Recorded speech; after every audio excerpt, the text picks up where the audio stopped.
as well. So let's go ahead and get our opening action underway. Soviet Seals versus Nate Jesty. Striker, this is going to be a good one. Alright, so Soviet, I know is an Aaron main, but it does appear she's going to Jade. I've noticed she's been playing a lot of Jade lately in the tournament, so we'll see. I haven't actually got to watch it. I just kind of been off and on, just kind of paying attention to it. But Nate Jesty going with Sindel. I don't actually know how this matchup goes at all. I don't really play either of these characters, but we'll see. Jade does have the glow, so maybe she'll try to be able to keep Sindel out. And I'm going to go ahead and get the prediction up in here for you guys as well on who you think is going to take this one. So, Soviet, you're right, typically plays a lot of Aaron Black, but Jade's been coming out to play a lot more lately, and Nate is a Sindel player from what I've seen, so interested to see how the Scream Queen fares here with Jade on the screen. Now, Scream doesn't go through Glow, I believe, so, she's still going to have to deal with that, but this Delia's Dance from Jade players is so wild. The full overhead. Okay, the upgrade has such a great hitbox. Oh, that was a really good punish on the screen. Okay. There's that Delia's Dance again. So much hit advantage. Wiggle Stick, the last hit actually connects, and then the whiffed throw and Delia's Dance all over again. I think Delia's Dance is an incredibly powerful move for Jade.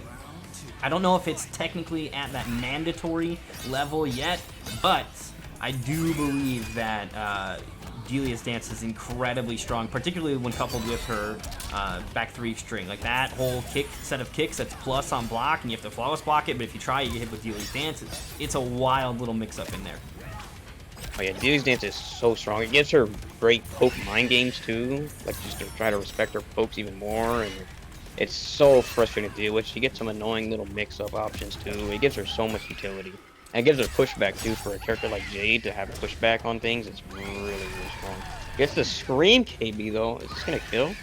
I believe he does. Oh, he messed up the Scream. He's gonna drop it. Nice cancel, but Soviet's ready. Okay, goes for the Scream again. No more KB though, so the Scream's not really that scary anymore. He can still use the Scream though to check Glow, because like we said, that the Scream will beat out the Glow.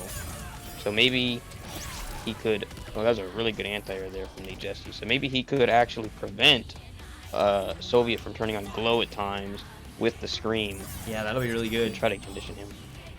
Because the Glow is going to allow her to freely do stuff. Although, does she have low Star Scream to throw a projectile out? Because she's got to equip it. I believe so. Okay. Because the launcher and the low Star Scream, if I'm not mistaken. Okay. Oh, no punish on the whiff grab. Alright, now Soviet's got him back in this corner. Now, last time we saw this corner position for Soviet, it was very dominant. A nice wake up. Oh, no punish on the back two. I think she could have nitro kick punish. Oh, and the short and hop.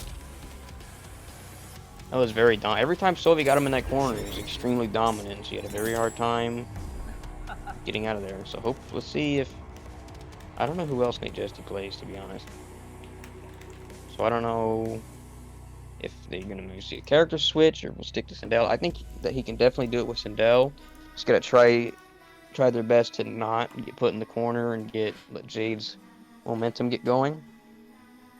Yeah, that's definitely going to be key, is do not let the Jade momentum kind of get out of control, particularly with the power of Delia's Dance. Once you guess wrong and you get hit, you get kind of put back into that same scenario where you've got to yet again find your way out of the Delia's Dance. And here's the thing, even when it's blocked, if Soviet's got meter, she can choose to amp it, which ends up making it safe. It does get you out of the pressure to some extent, but you're not getting a full punish for that, so it ends up being pretty heavily in the J player's favor, it feels like, at least when they have meter.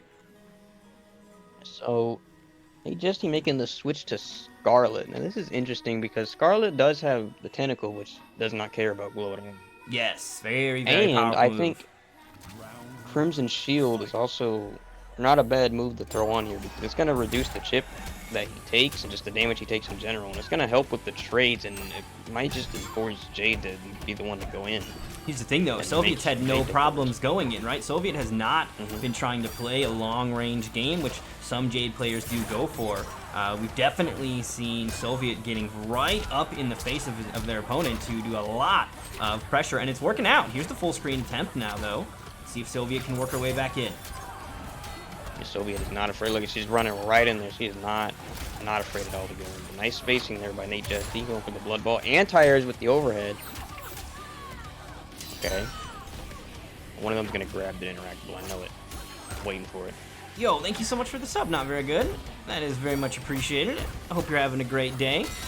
So far, we're having a pretty decent stream. I'm looking forward to who makes it out. This one is so important because of the points. We'll pull up the points actually after this because the points are so tight. We got Blue Link and Dark Elite tied for points. That's going to be one hell of a storyline. Look at this fatal blow from Soviet to secure the round there. Very nicely done. Going to come off that fatal blow resource. But still, the round secured is a very, very good position to be in. That momentum continues. Okay. Nate Jesty using his offensive bar to heal. I think he just kind of did that out of habit. He's at full health. Doesn't really need to, but, you know, heat of the moment, things happen. But if he can keep up this momentum, that was a good teleport, but not able to capitalize too well off it. It's okay. Just try to keep up the spacing. Gets staggers, gets the grab. Gets more space again. Scarlet's throws are really good. Just getting the space that she normally would want. All right. Life lead here for Nate Jesty. Can he keep it? Teleports out of the corner. It's going to give him some Oh, no, he just got right back into the corner, though. Plus frames now. How do you respond? Backs away from the wiggle stick. Nicely done. Going to heal in the process. Expanding on that life lead. This is looking problematic for Soviet. Yep. Now, again, we've seen Soviet get extremely aggressive in this corner. Going to go for the blade, get that unbreakable damage. Goes for the grab. I'd say just like about 2 more touches now. Soviet doesn't have fatal blow anymore. Oh, wait a minute, is that it? That's gonna do it. That jump into air glaives. There we Wow, go. that short hop is terrible, right? Yeah, the short. Are you talking about Scarlet's? Jade's the kid. Oh, okay, yeah. She's I mean, horrible. both of them have pretty rough short hops. Scarlet's was short hop kick horrible. is you can low profile it. It's awful. I don't even understand why they bother coding it as an overhead. But it does look like Soviet's going to take game 2. 2-0 lead now established here. Let's see what Nate Jesty's got for game number 3. Also want to give thanks to Wurzleswerg coming through with the follow. Thank you very much. Glad you're having fun checking out the Nightmare series here in our pools in week number 7 here. Last chance for players to earn points. Although fear not, if you don't have enough points to make it in, next week is the LCQ where anybody can make it into the finale. $550 and growing prize pool right now available in that finale, and all you got to do is win the LCQ and you can make it in there. So no, don't worry about your points. Of course, for a few of these players, points will matter tonight and they will be able to make it through points, so they are going to be worried about that for sure. This is a very, very key night here for some of our players. Dark Elite and Blue Link in particular tied up neck and neck. AJ and Justin, the twins from Canada, incredibly talented players. Justin barely edging above his brother, but you know, depending on how they finish tonight, that could end up changing. So Justin gonna want to make sure he stays ahead of his brother this time. All right, so I do agree sticking with Scarlet. I think that they did really good with Scarlet in comparison to Xander, but you just got to try to keep up that momentum and stop Jade in her tracks and just keep that space. Using that as a good use of the teleport, but flawless block was ready. Okay, Delia's Dance right back into the blender. Again, getting hit by it, looking for a flawless block perhaps. Not getting the timing. Delia's Dance! My goodness, Soviet is just ready. Yeah, that was... Delia's Dance is just, ugh. I love the flawless Gives me a block there headache from just Soviet. watching As soon as Soviet gave her turn up, she was ready to steal it right back. Very solid play here from Soviet, working her way in. You see, she's not going for any kind of counter zoning either. She is just all committed to this get-in game plan, and so far finding much success with it here. Oh, it's very unique. I don't think you never see a Jade. Wow! Player, you know. Did you Okay, went see for that? the up 2, but Scarlet's up 2 is definitely not the great. Oh, this is gonna be big damage. Gets the 1-2-4 TV. Drops it though. I cannot believe she just neutral jumped over the up 2. That is insane. And the throw to finish it out. Soviet gonna take it 3-0. Beautiful play there from Soviet. That was really good. That's a heartbreaker though that short hop Where did didn't, that or that second pole come get up from? attack didn't work. Like what? She's got an endless know, pocket that's- filled with them. That Scarlet up 2 is pretty rough in Absolutely. terms of the hitbox, the upward vertical hitbox. All right, so Yeah, that was really good play from Soviet though. Very interesting to see a Jade play something like that. But it worked out. Yeah, and like Delia's Dance, if you haven't labbed how to deal with Delia's Dance, it is so stressful to fight against. Just because as soon as you get hit by it, you're right back into the situation where there are a handful of things that when they hit you, you can at least say to yourself, all right, I got hit, that sucked, but I'm back into neutral. But Delia's Dance is like, ooh, you guessed wrong, let's try it again. And if you're not quickly adapting to that, or if it's not something that you've really labbed a lot, it is really, really tough to deal with. I myself struggle with it quite a bit. But we are going to go ahead and move into our next match. I do not believe that I have heard from Prismatic. So because I haven't heard from Prismatic, we're just going to go ahead and get Duskbraid versus Scorpion. So Scorpion is going to be taking Prismatic's spot here in the bracket, just so that we can kind of move through, and we'll kind of go from there. So let's go ahead and pop this score in here real quick. The rest of you guys, make sure you are checking in for your matches here. If you have any trouble checking in, make sure to ask for help in the chat. Somebody in the chat will be able to help you do so. We'll be able to get you checked in, report your scores, whatever kind of help you need, we'll definitely be able to take care of that for you as well. So make sure you are reaching out for help here. But yeah, we can go ahead and get into our next match because we know Scorpion and Duskbraid are here. Scorpion, I'm going to need your gamer tag, if you could be so kind as to drop that in the chat, and then we'll go ahead and get some invites out to Scorpion and get him in here.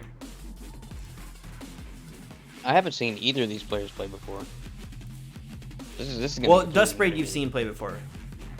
Have I? Yeah, it used to be Necrotizing. Oh, Necrotizing. Okay. Yeah. It's just I didn't it's a recognize the change. name. Obviously. Yeah. Okay. So that is, we've seen his Raiden before, but this is definitely going to be a new face in the form of Scorpion. That is for sure. Yeah. All right. So I don't know. We don't know who this is going to be. Is it going to be Scorpion though? We'll find out. Unfortunately, you did miss one of them, Sarzarak, but only one. Okay, well, we're gonna try that. I don't know. I assume that the @ isn't part of your gamer tag, and that's. But looks about right. We can find that.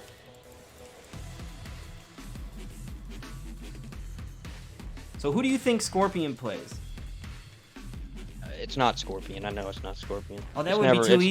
That would be too easy. If they have a character in their name, like imagine putting a Mortal Kombat character in your name, like grow up.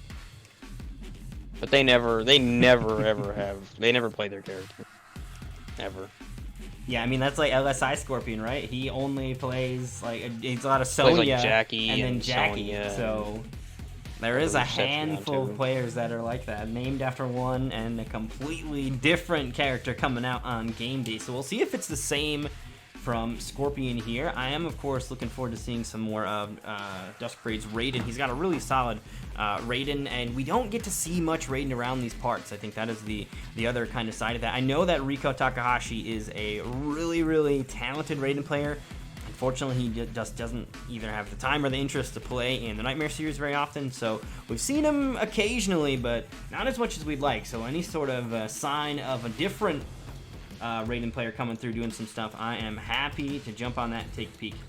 And looks like our players are here and ready to go, so we can hop right into this action here as they get down to selecting their characters, and we find out once and for all who indeed Scorpion plays.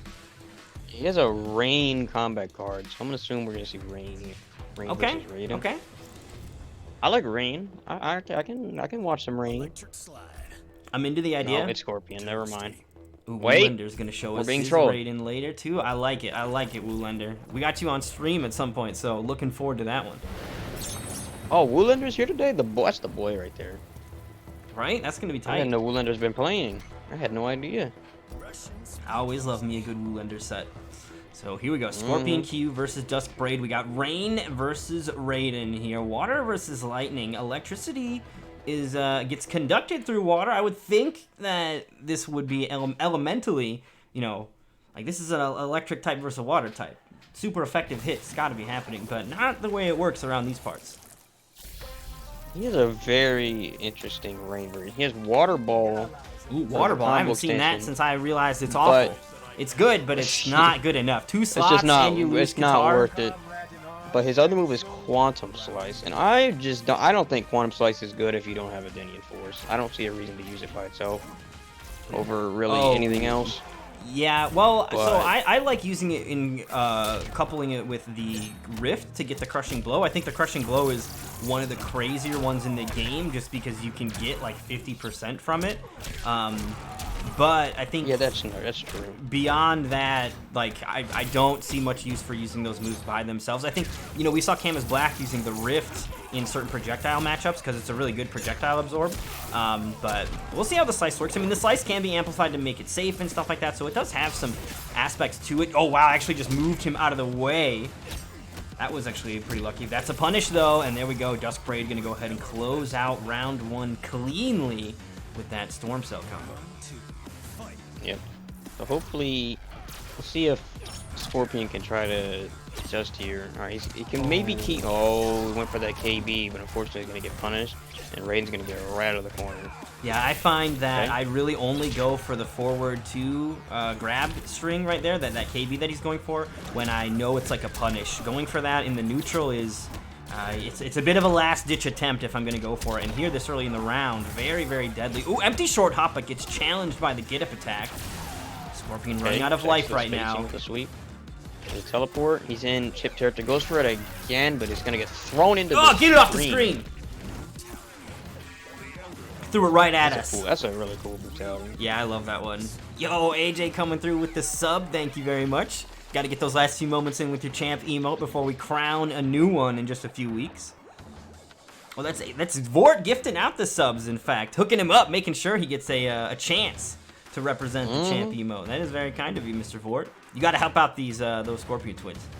They're too strong. Yeah, AJ is the previous champ, isn't he? Yeah, That's right. AJ is reigning champ here. So Mr. Vort making sure he can drop his own emote in the chat, of course, in honor of him being our champion. That's what the Scorpion emote is for. So Duskbraid took that first game, however. We'll see what Scorpion's change is in build. Perhaps we'll see a change in build, although it does look like he's got the Water Ball Rift, or the Water Ball Slice on a couple of those. Ooh, we got YB Designs as well in here tonight. Excellent. An incredibly strong Frost player. Alright, there we go. Let's get that out the way.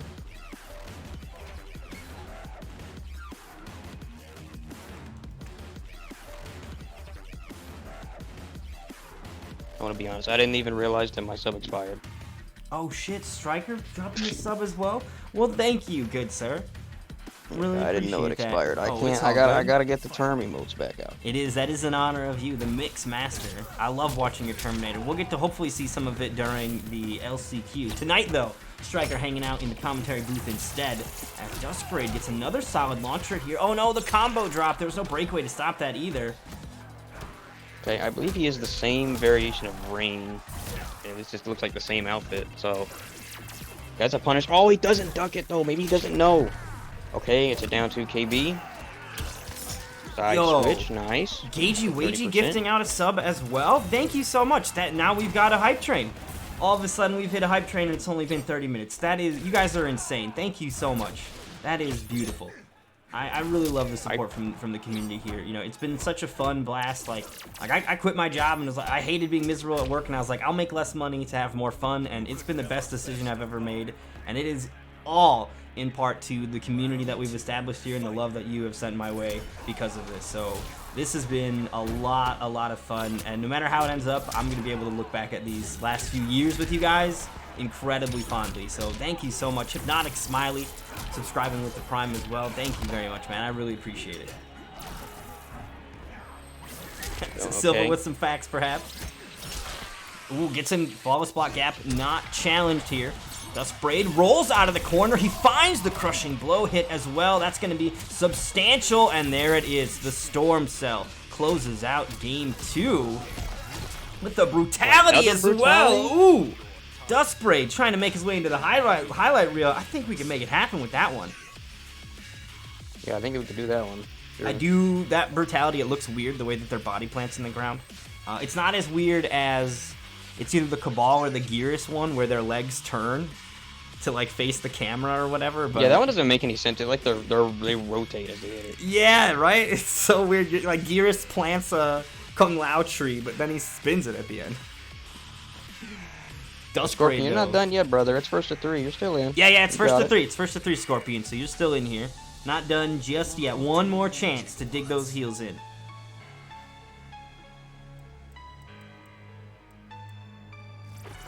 The Rain loyalty, I respect it. Dude, you got it. You got to stay true to it. I respect it as well. We've seen many players around here kind of scramble around the character select screen when the going gets a little tough on them, and it can cost you. Sometimes just locking into your instincts to the character that you know the best, despite maybe a little bit of an uphill matchup, can still be very, very valuable to just be able to have that familiarity when you need it. And when that, the pressure's on, tournament situation, that's when your muscle memory is going to kick in and you're going to be able to take care of it. Yo, Rink subbing too? Jeez. You guys are just filling that hype train bar. This is ridiculous. Let's go, Rink. Hope you're having a good night. Got Goes it. up for the grab. Sometimes you have to. He hasn't been throwing very much, so perhaps that conditioning here, Dusk Ooh, Braid. escape failed. That's big. Working on a flawless right now. Oh, no, got too greedy. A little too greedy. He's got to try to play a little bit safer. He doesn't need to take all those risks when he got this life lead. Yeah, that was a big risk to take, and he wasn't in a dire situation. But, first time on the stream, still working out some of the kinks here. We'll see if he can tighten up that gameplay. Big crushing blow here. Gonna go for the combo. The breakaway comes out from Dusk Braid to prevent it from getting too wild in the damage department. Still a solid My first life time lead. on stream was definitely nerve-wracking, I'm going to be honest. Oh, and the uppercut trade takes it. Scorpion snagging around. Alright, let's see if Dusk Braid can bring it back. He's lost all his meter too, so that was a really good round for Scorpion. He got the throw KB, he got his defensive bar. Taking defensive bar from a character like Raiden is really important because of how much it means to him for that teleport. Speaking of, But he's teleporting starting around to all over the get it place. back. Ooh, He catches rolls, him. looking for the down 2. Nice Okay, forward nice three. forward 3. I love Rain. Well, that's gonna be it. Water kicks. Nicely done. Cashing it out for the big damage there. Yeah, Rain's effects I think are really cool.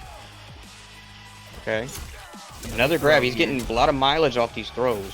Yeah, he has been. I that's a don't whip think we've punish. seen an actual throw tech happen. Dusk Braid obviously making the attempts with an escape failed occurring, but we have not seen him successfully get his hands off of it. Oh, That's gonna crush! finally gets it. Worked! I can't believe that worked. He's been going for that KB in some ways foolishly because it's been catching him each time, but this time around, Scorpion finds the hit he needs. Excessive in the damage department, but nonetheless gonna take game number 3 to stay alive. He's staying alive. Can he make the reverse sweep though? He is locked in on Rain. Yo, look at that. Zombie gifting a sub over to Justin as well. Making sure that both the Scorpion twins are able to access the emoji.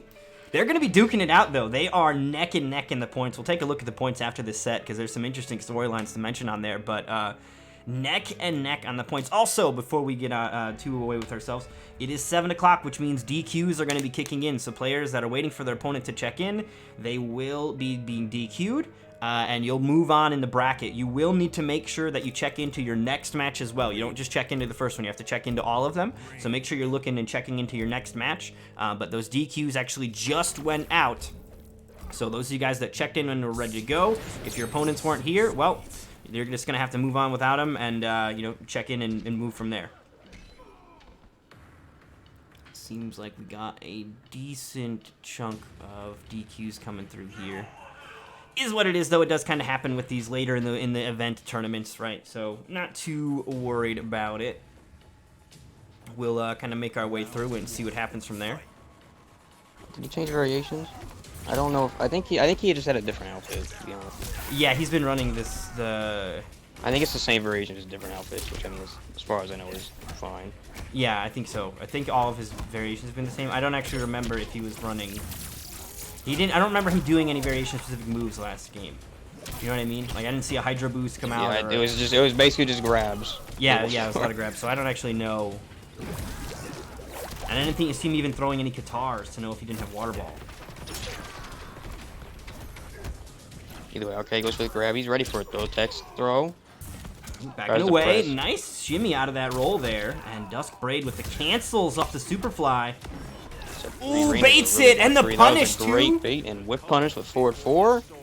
That was kind of scary, too, though, because if Scorpion had done the far version of it, then it would have You know what I mean? Like, it would have actually maybe caught him, but because he did the close version of Rain's Fatal Blow, guaranteed did not hit on that one. Oh, damn, Zombie on 23 months. Has it really been that long since we shifted over to Twitch? That is insane. Thank you so much, Zombie. It's almost 2 years. Yeah, man, that is crazy.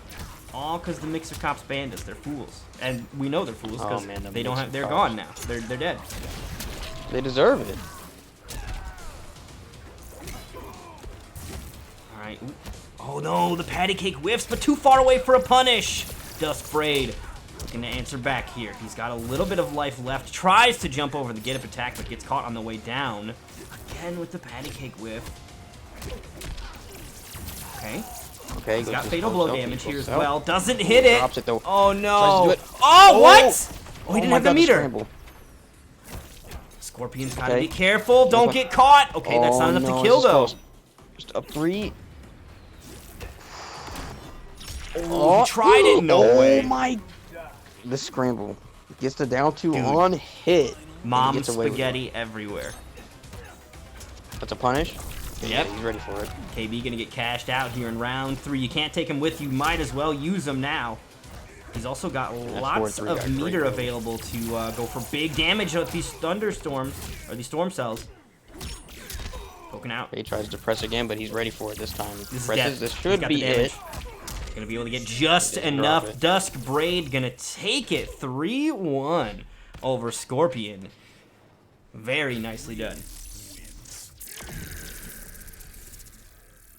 I mean, that was pretty good for his first time on stream. You know, my first time ever on stream years back was definitely nerve-wracking. Oh yeah, it could be rough. It could be rough.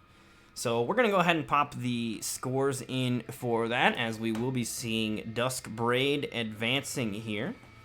So Dusk Braid moves on. 3-1. And our next match is, I believe, Woolender and Sully. So we're gonna get Woolender and Sully in here, which is going to be an incredibly fun match. I think I didn't do the prediction on that last one, did I? Nope, I did. I'm bad at my job. But in this one, we'll do the prediction. And then after Woolender versus Sully, we have...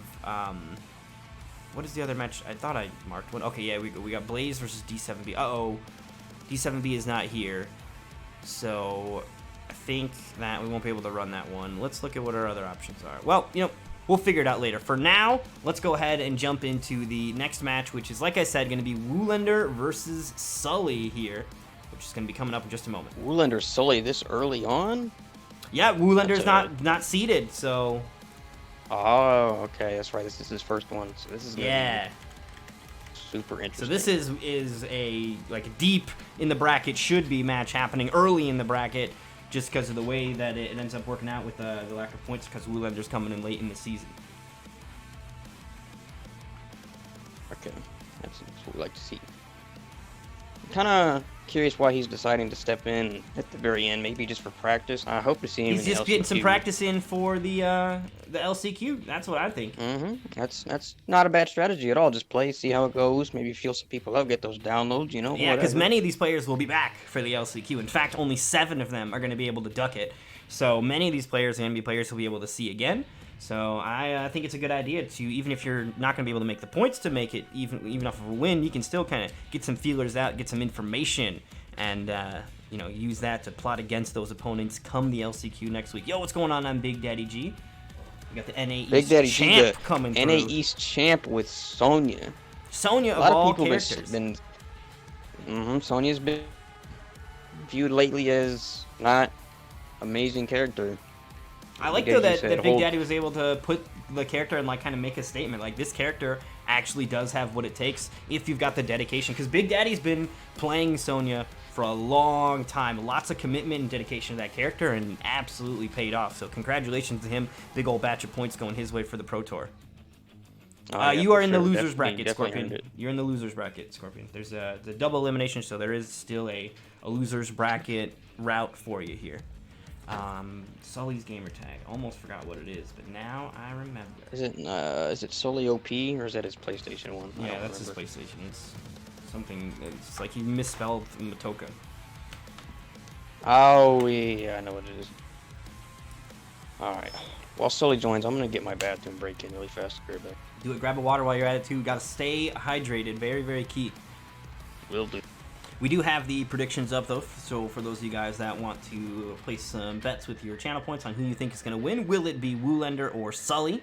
Which, this is a tough match, so I really don't blame you if you guys hang on to your points. And speaking of other things to do with your points, you guys are able to spend your points on a revival tournament of either Mortal Kombat X or Injustice 2. So both of those games have solid netcode. I know we've got some big fans of those. So if you're looking or hoping to see a revival tournament for one of those, you guys can drop some of your points in the revival rewards for that. And we'll hopefully, if we get it before the finale, we'll be able to run it the week of the finale. We'll be able to run the revival tournament. Looks like we do have our combatants here to play, though. So we're going to hop over to our lobby in just a moment while the action gets underway.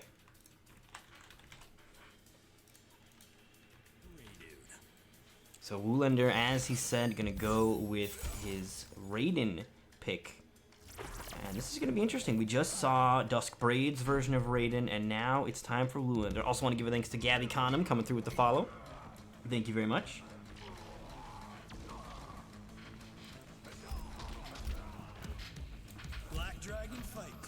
This week right here is the last week for points, and then the LCQ is next week.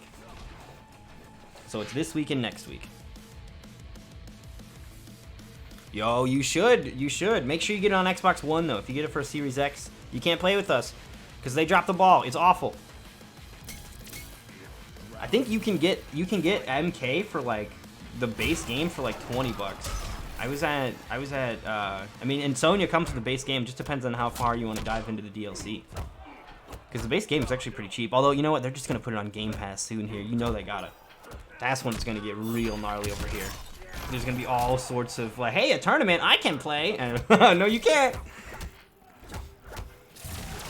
Yo, Woolander using the weird Raiden stance. I have not seen anybody use that in competitive play. I think it might be useless. If this was Injustice, though, that would be tight. That cross-up right there, I know I got hit. I'm super sorry about that, but we're here. Oh, you're good. I did take your advice. We got some water. Water is key. Okay, so I heard the Raiden stance, and I got pretty excited, so let's see. Okay, we got the mix. He's doing the fucking floaty Raiden thing. With the stomp. I've never encountered it. I've never ran into somebody doing it. I know that's safe. I don't know exactly what it is. I just know it's safe. That's about all I know about it. Ooh, Sully playing sub? I've never seen Sully put sub. Yeah, it's getting real weird up in here. I don't know what's going on. I mean, he's been playing a lot of Joker lately, but not tonight, apparently. Okay. Oh my god, goes for the meaty Superman just to check. I respect it, but it didn't work out. Alright, here we go. Oh, he's going for the other moves from the stance. It's not just that stomp. Has a handful of zoning options as well. None of them are great, though, so we'll see. Okay. Just for that. Alright. Now, he does have the Raijin buff, so he can, up. yeah, he can turtle up with this. That's going to reduce the amount of chip that he takes, and that looks like it's safe on block. Maybe a slide would be able to get in, but I don't actually know. I'm not sure who. There's a nice, that was a great punish there for Sully. Alright, checks with the mid, goes for the mix-up. That mix-up is so annoying.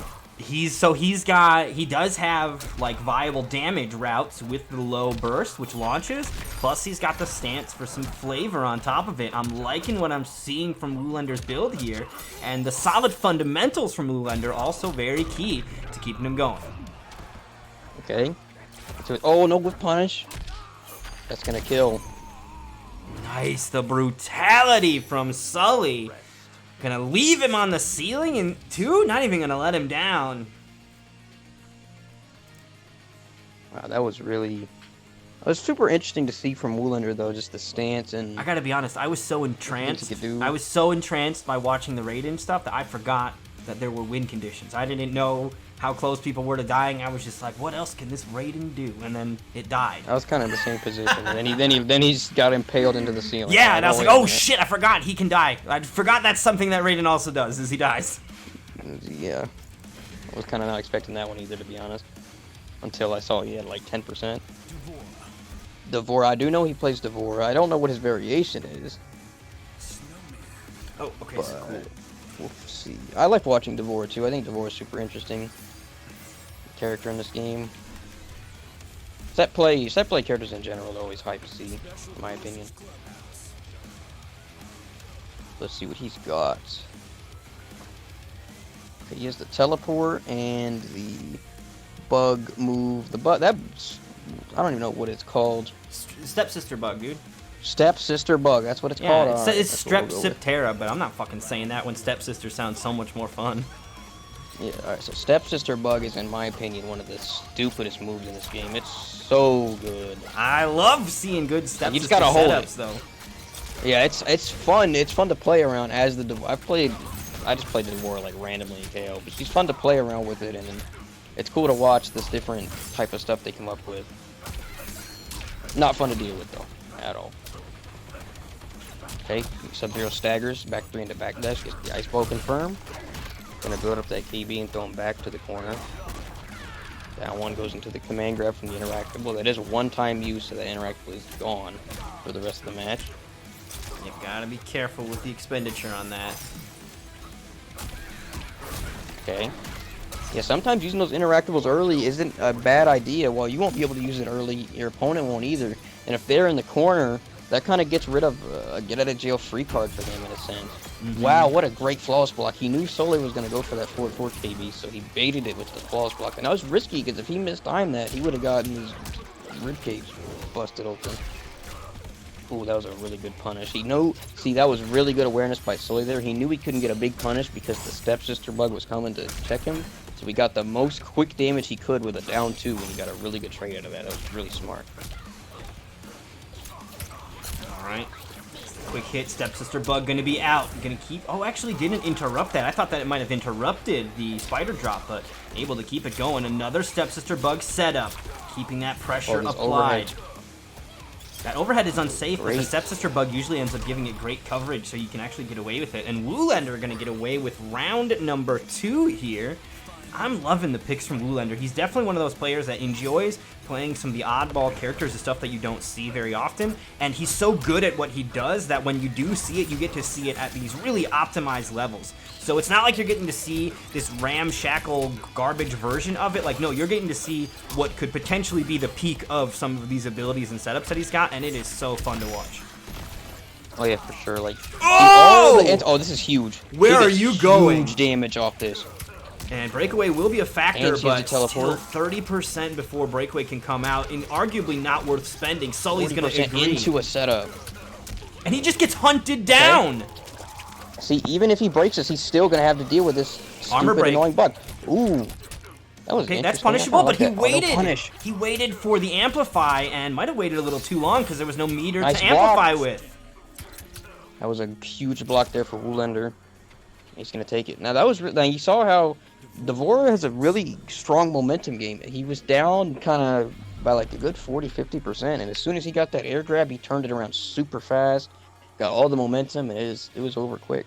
Very nicely done. So that is going to be Woolander on the board with this Devora pick. Nice answer back as we now get ready for game 2. Yep. Now, Soli could have potentially won that if he was ready to punish that. One thing about Devora, she's a character you want to always pay attention to how much offensive bar she has, because if she does the Ovipositor rush move, you can punish her every time if she can't amplify it.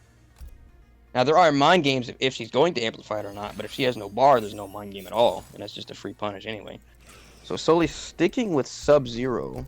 He's been doing well with Sub-Zero so far, so let's see if he can keep up the momentum and try not to let him... What do you think inspired the pick from Sully? I mean, Sully already plays some really strong characters in the form of Joker. Do you think he got Sub-Zero'd earlier today and he's just paying it forward? What's behind the Sub-Zero pick?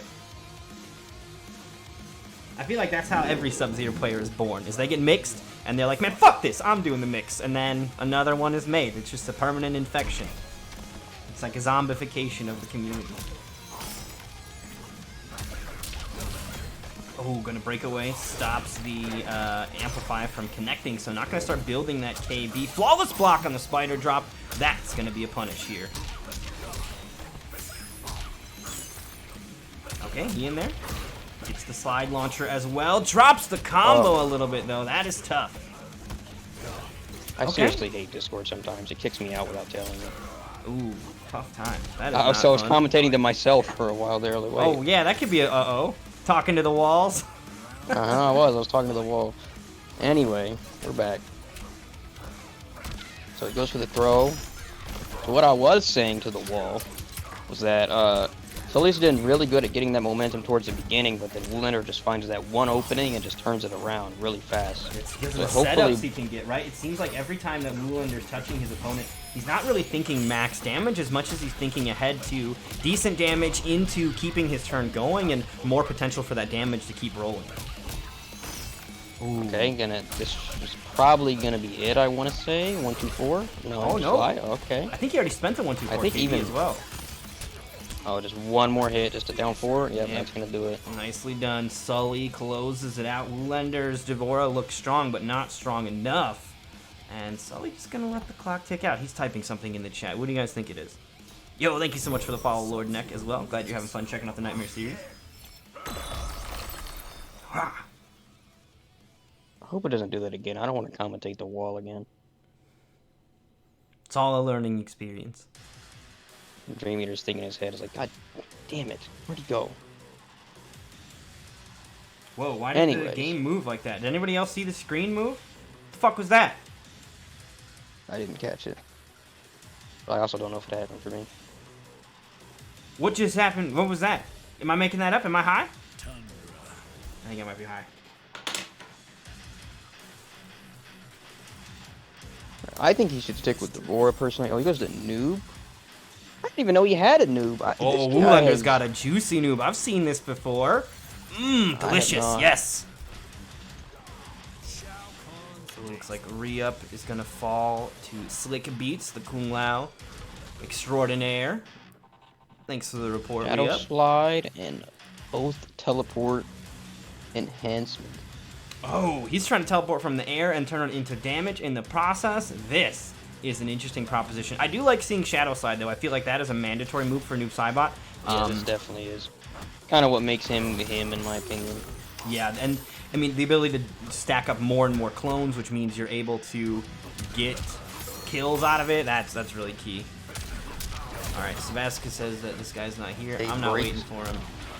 Is he not talking in the chat? I'm going to check the chat for Smash UG, and if he's not in there... Yep, oh, Sabazga's been trying to communicate with him. Unholy Monster, please speak in the chat now. We're going to give you like 4.5 minutes to make yourself known in the chat, because somebody's looking for you in Smash UG and they can't find you. And if we don't hear from you in the chat, we are going to have to DQ you, bud. You gotta be locatable.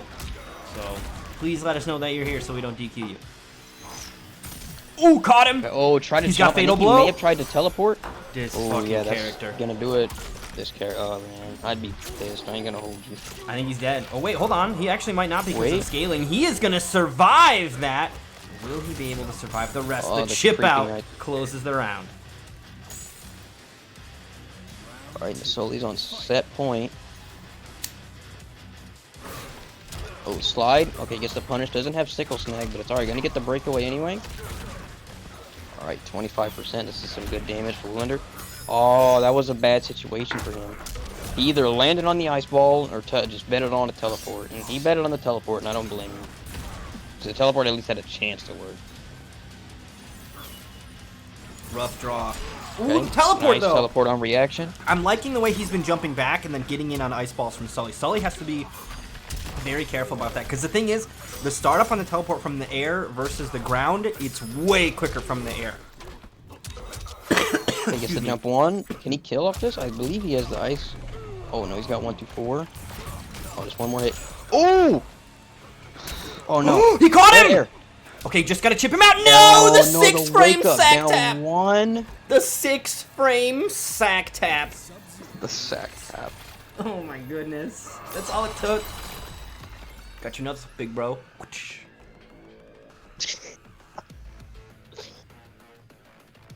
Oh man, that was rough. Yeah, I did notice a couple spikes there, Sully, in that set. Yeah, that is unfortunate. We are playing online. These things do happen. I want to say Woolander's from the Midwest. He's from like Michigan or something. He's very centralized for the country. I've played Sully before, and it's all right. But you know, sometimes the internet just freaks out. So happens. No worries though, Woolander is going to unfortunately fall into the loser's bracket here. Sully keeps his winner side run alive, and his winner side run for Sully, very important. But here's the deal, Woolander going into the loser's bracket, that's more matches. And if he's here for research for the LCQ, that is that many more chances to jot down some notes about his foes so we can slit their throats come next week. That might be the strategy. Go to losers early? Exactly. Calculated. That's tech. Calculated. Yo, what's going on, Jada Briggs? GG's the other day. I think it was yesterday. They all blur together for me, though.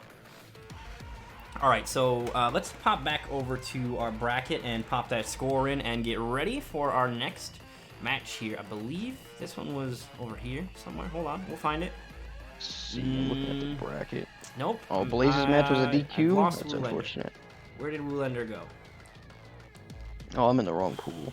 Oh man, I've definitely lost Woolander. Okay, well look, I've lost you guys, so you guys are unable to continue in the tournament because I cannot find you. That's on me. Look, I'll apologize, but there's nothing I can do about it. Are these both the same pool? No, this is pool 1 and 2. What fucking pool are you guys in? They're in pool 1. Are you sure? I'm Sully in pool Woolander 1. is match AB. Oh damn it! Somebody already put it in. Zombie's too fast. That wasn't me. Zombie, he is fast. I mean, I swear, you'd be finishing a match and he'll put it in before you even, like... Right? I'm not looking... I ignore the matches that are completed when I'm searching for them. Alright, no worries. Like, I'll put in chat... Like, I don't need to put in chat because I'm a mod myself. I do it myself. But I'll have somebody... Like, I'll see somebody put in chat and I'm like, alright, I'll report it. And then I open it up and it's already done. Right? Like, before the browser even loads. Like, damn. Right. Man, Zombie is ready. So it looks like our next match is going to be Dark Elite and Silver Sandbag. And Dark Elite is very, very important match here for him tonight because he is fighting to make sure that he stays in or gets in the finale. And he's right now tied with Blue Link, so he needs to outplace Blue Link. In fact, let's look at the points. Hold on. And only the top 7 make it in. As you can see, Dark Elite and Blue are tied for 7th place. So if Dark Elite outplaces him, Dark Elite makes it. If Blue Link outplaces him, Blue Link is going to make it instead. So this is very, very key that they try to hang on to the winner side as long as possible here tonight. So we're going to go ahead and get Dark Elite and Silver Sandbag here in a moment. And that will be our match. This is going to be interesting because Dark Elite, we know, is a Scarlet player.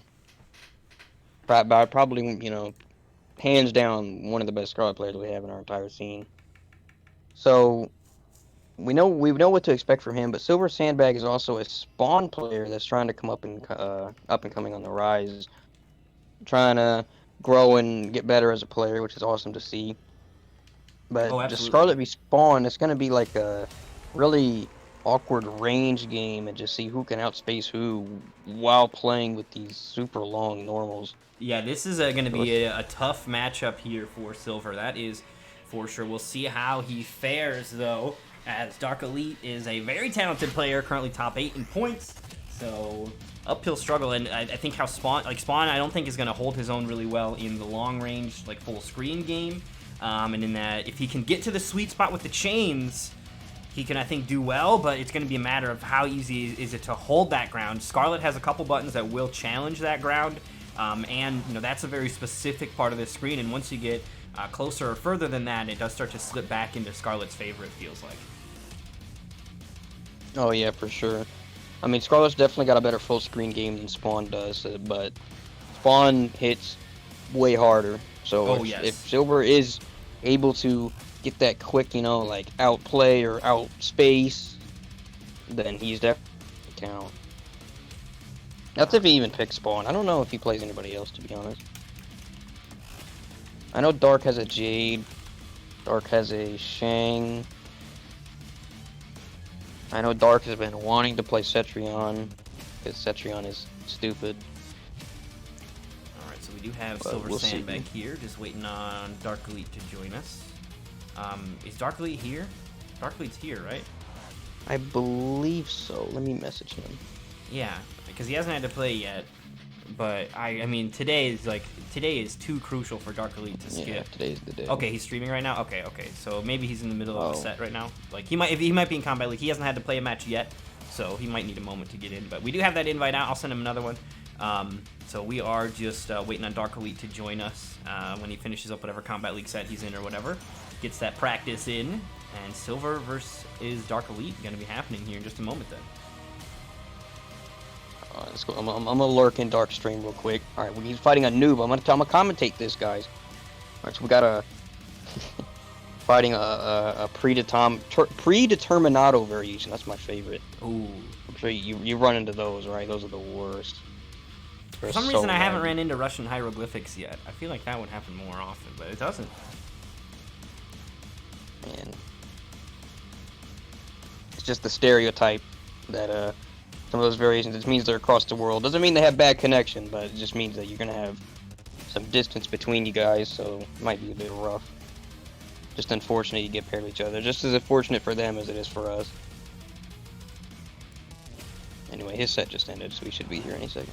Alright, so we will be graced by Dark Elite's presence here in just a moment then. Looking forward to it. What is this thing doing? Alright, so just tagging a couple extra matches here for our stream as well. Oh, no. Oh, so it looks like Blue Link has so far made it further than Dark Elite. Dark Elite is looking to get to the same spot if he can win this set here. But Blue Link continuing to advance. He'll face off against either Sully or Hypnotic. And let's see who Dark Elite would fight if he wins this. So if Dark Elite wins this, he'll find himself up against either Rage Al Ghul or Hijinks. So very, very tough opponents ahead for both of these. And Dark Elite, I want to say he got 3rd place last week to Hijinks. Hijinks made the losers bracket run, and Dark Elite was in the way during that process, and Hijinks was able to go through that. So Dark Elite looking for redemption, perhaps, on last weekend's top 8.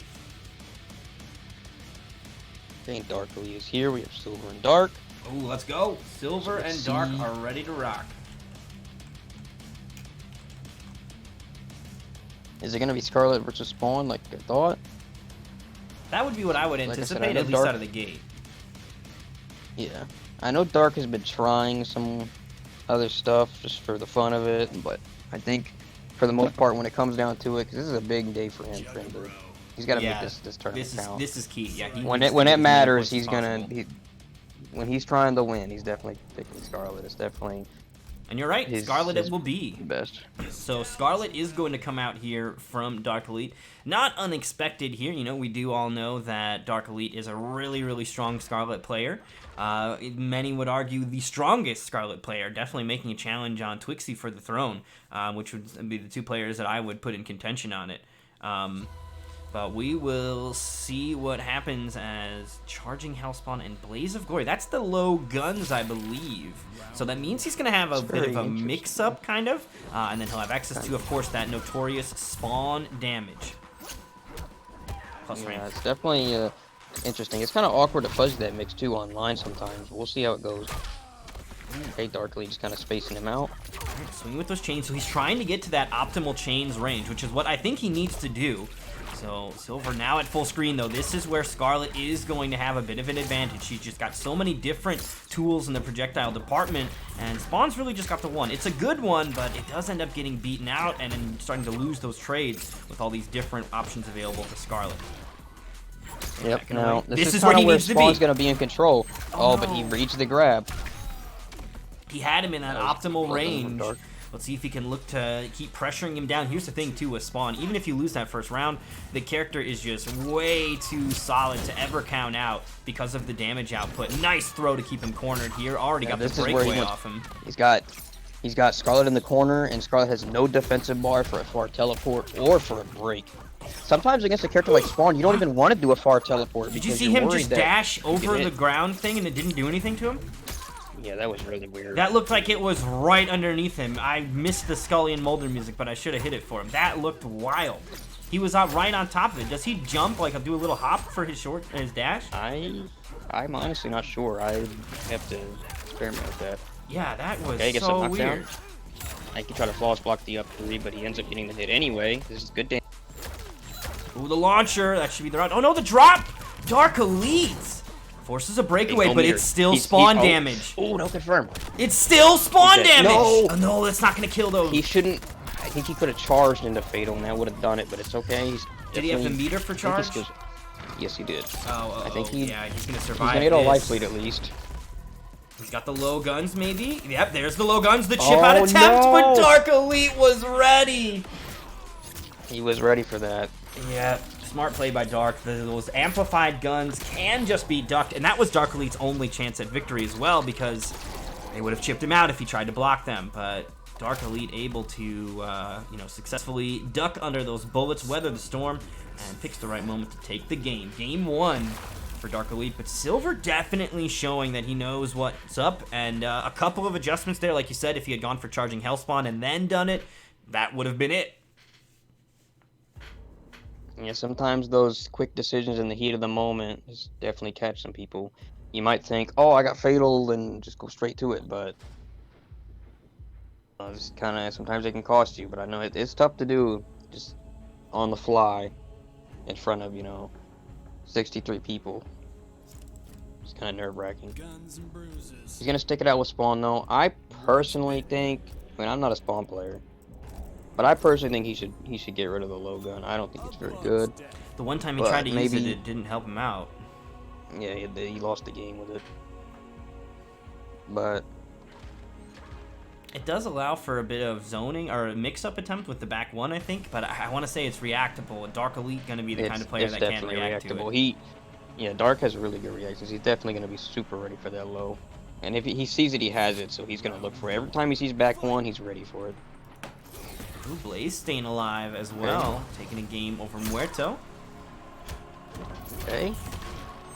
Boy, Blaze. Oh, charging the low. That actually worked, though. He caught him. I think he was looking for a low parry, actually. It is a low parry. So that is true. You rarely see it, but it is part of the kit. It ends up actually coming up more in the crushing blows. You know what I mean? Like when you use the soul forfeit. Okay. Dark.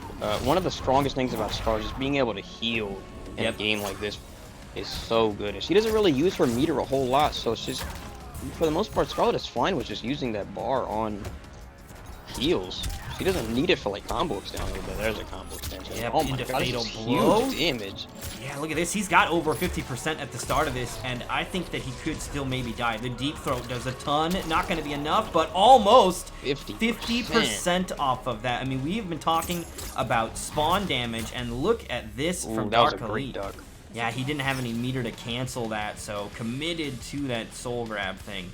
And that's a high. That was great. That move is a high, so you can just blow it up when you duck it. That was really good awareness from Dark Elite to notice he didn't have bar to cancel it, so he knew the only thing he could do was just commit to the high. So he was fine with just ducking and then punishing. Oh, why is he stuttering so much? Spikes. Okay, gets a punish. Drops it though, unfortunately. Oh, that was definitely an gonna power through the lag, forces the breakaway, and he didn't spend the meter too. That's huge. Yep, that is huge for a character like Spawn. Dude, what is the internet doing? Oh my lord, it is really bad. Okay, gets the 2-1-2. Can he hand it to the lag? No, he can't. KB. Oh, that's the life lead here. I'm gonna respect him doing that instead of the launcher, just because he probably would have dropped it in the lag. Yeah, right. You gotta like recognize all the factors, including how weird the game is acting right now. They can Dark close it out. There's a whip there. Went for a teleport. Oh, he hit him with it again, charging it. You see that? The delay causes Dark Elite to like move, or maybe he's like timing the rhythm of when you let go of block normally and just like not thinking about the fact that it's whiffing or it's not going off. And he's been getting caught a couple times by Silver just charging it and letting it rip. Okay. Gonna hit him with that meaty boiling point. Boiling point is so strong. It has such a great hit advantage that she can get actually one free move of her choice. She can get a free blood ball. She can get a free buff. Yeah, she gets teleport. So much. It's really cool. So good, and it does so much damage. 18% by itself, a lot for a bar. Fatal blow now available here for Spawn. Let's see if Silver can bring it out here. He might end up needing it. Ducks the blood ball. Oh no, gets hit by the tentacle though. He's got to make his way in now. This is not going to be easy, but he can go for the soul grab. So you do know if Dark Elite has to be a little patient with that. The blocks. Still some life left. Swinging with the Okay. boot. And now he doesn't have... the breakaway's still available for Dark Elite, right? So he can't... Oh, no! The armor! Oh, the interactable. That's one thing Dark is really good at. He's always aware of the interactables and when's a good time to use it. It's... Cause like I said, I've played Dark hundreds of times. It is so annoying chasing this character around, and then he just gets you with that pesky interactable. It's it's so frustrating, but it's good on his end. And the thing about it But too man, is is it frustrating. that armor activates so fast. It's like immediate. It's faster than Fatal Blow armor. Fatal Blow armor is like 8 frames to start up or something like that. Interactable armor is quicker than that, and which also means that if you're paying attention, you can technically armor through gaps that are flawless blockable. You can just armor through them if you're at an interactable, which is a pretty cool side effect of, you know, paying attention to the way that it works and knowing where your positioning is on the screen as well. Yo, what's going on, Tiza, head of the fan club? How's it going? Hope you're having a good one. He's in the chat, like Terminator brother. Love to see it. So we're saying back switching. Let's get some metal high fives. Let's go. So Dark Elite now up 2-0. Silver Sandbag needs an answer here. He hasn't been doing terribly, but nonetheless, he will be abandoning the spawn approach, and it's now time for Rambo. You're probably the best Rambo in the business. What do you think about the Rambo versus Scarlet matchup? I think this is 5-5. I do think he has the best variation to go against this. Claymore doesn't really do anything in this matchup because she has no reason to go to you. So he does have some decent checks in it. Oh, and he does not got the Claymore either. The snare is going to win trades, and snare is also nice because he's going to make every hit count. I don't know what that was. That was probably an input error. Oh, you're right. Yeah, he will win trades, and he won't have to spend the meter on the combo if it gets traded with, too. So that's going to be Dark Elite will need to be careful. Bola. Yep, very similar. Yep. Look at this. See, Striker's so smart. I would have never thought of that. So it is, in my opinion, if you are going to play this matchup, this is the best approach. But unfortunately, this matchup is really hard if you get put in the corner because Scarlet has way better normals than Rambo does. So she is going to kind of bully him in this corner. It's going to be really hard to get out. The only thing he can really do to contest that range is just do the whip trap and just pray it hits, because if it doesn't, then he's getting punished for it. That's really his only range tool. Oh, it appears to be spiking again. Yeah, that feels like it's not any of the players, that it might just be the servers freaking out, because this is multiple games here with completely different players that have been having some struggles. Yeah. All right, and he does have to be a little careful with the snare because, as we've noticed, is that Boiling Point will punish the snare if Dark Elite does block it. And Boiling Point, as we already said, does a lot of damage. Oh yeah. And gives her a free move. And it's gonna just set up the momentum. The That's call gonna do out. it. Is that brutal as well? No, that'd be I tight think if it did. He didn't have the meter, I think, maybe. Oh, he's trying to mercy. Mercy? Oh, he already left. Leave? Yeah, he left. He can't mercy if they leave. Sandbag not having it. Unfortunately, will fall 3-0 to Dark Elite. The GG's in the chat though. Silver Sandbag put up a good fight. I like the idea with the Rambo, just unfortunately didn't really come together. And I mean, Dark Elite's the best Scarlet in the business, so incredibly tough opponent to find yourself against. But of course, Silver not out of it yet. He's going to dip into the losers bracket and will be able to fight it out down there. Which, speaking of the bracket, let's go ahead and hop back over to our bracket while we get ready for our next match, which is going to be Cam is Black versus Recess. So we'll get some invites out and be right back with Cam is Black versus Recess in just a moment.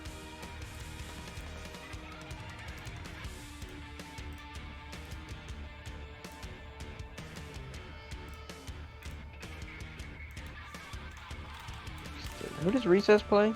I think he was playing Cabal last we saw him. I believe it was Cabal last time. I'm not 100% sure, but I believe so. Yeah, I can't remember. We know Cam for his signature lieutenant. He does play a couple other characters. I think he had Fujin at one point. Which Fujin has been on the rise in the discussions of just a powerful character. And I think that people are completely justified in that discussion. I think Fujin is one of the wilder characters. He's got a really incredible set of tools available to him. Like, Skywalker does so many things. It's so good.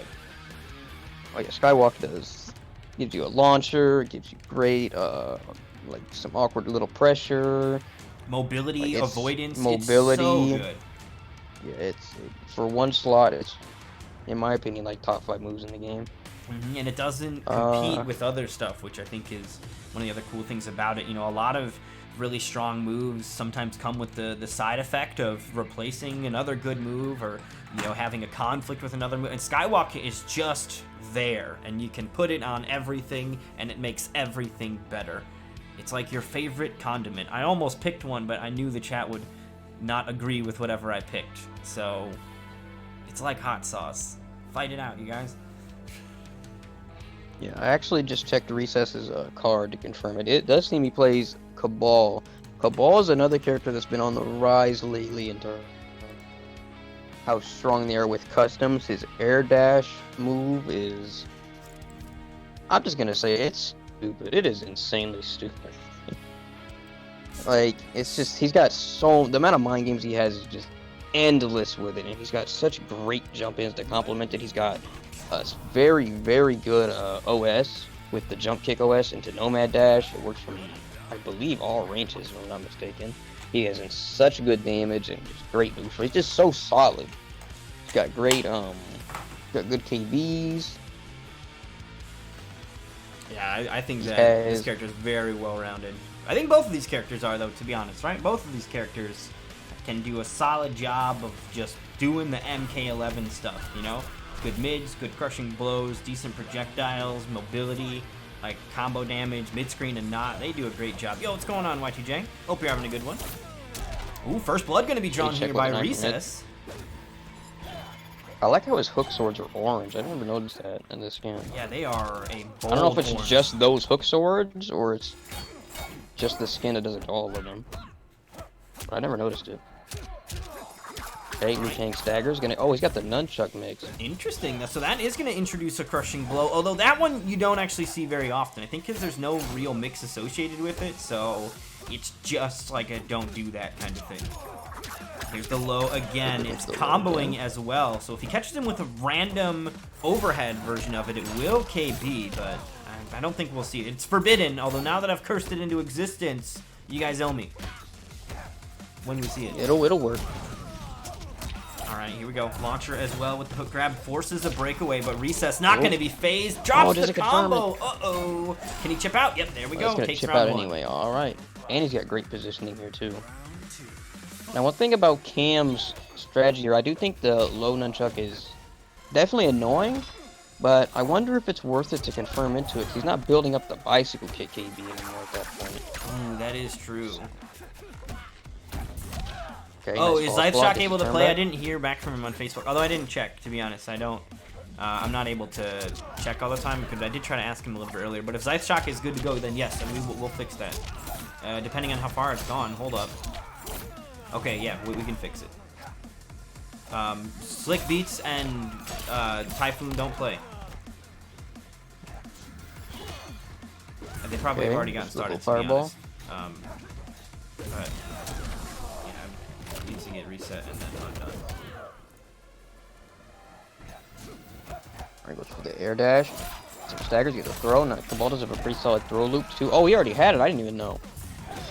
Okay, that's very risky, in my opinion, to spin it that early. Oh, he interrupts.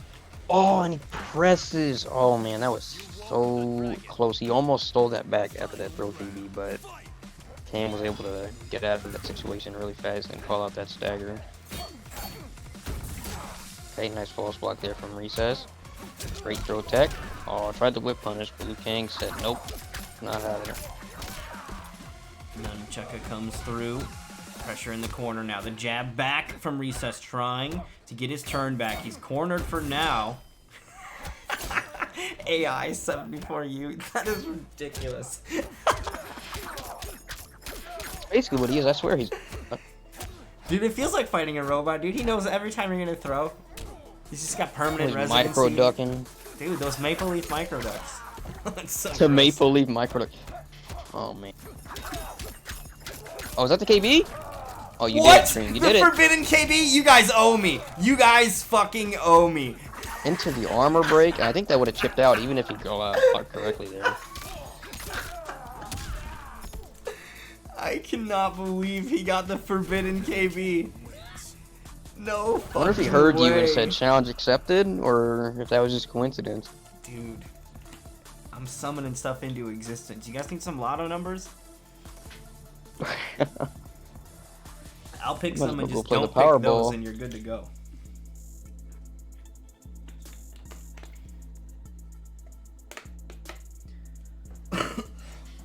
Excuse me. Well, let's see who Recess picks again. Is he gonna stick with Cabal? He did really good with Cabal, so I won't blame him. Okay, I'm gonna go back to the Lou.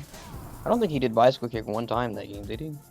I didn't really see it happening very often. It's He very said- interesting the way I'm curious if going for because here's the deal. Technically, there's not like a guaranteed mix-up because you can see the stance coming and respond in accordance to that. But he does have a low, right? He's got back 3, which can go into stuff. Yeah. Wait, hold on one sec. Slick's asking a question. Yes. Cam said he's a setup striker. I don't need the bicycle kick.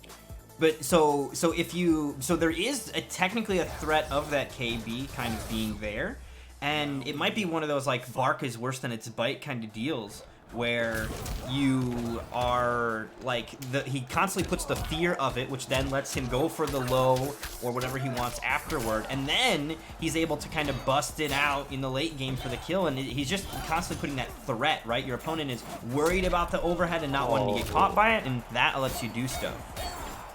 Tried to whip punish the forward 2-2 there from Cabal, but it was just a little too far away for that stand 1. Ended up getting his head smashed in, but lives are fairly even, just about 10% apart or a little more now. Cursed it already. Okay, Cabal does good damage, gets the break.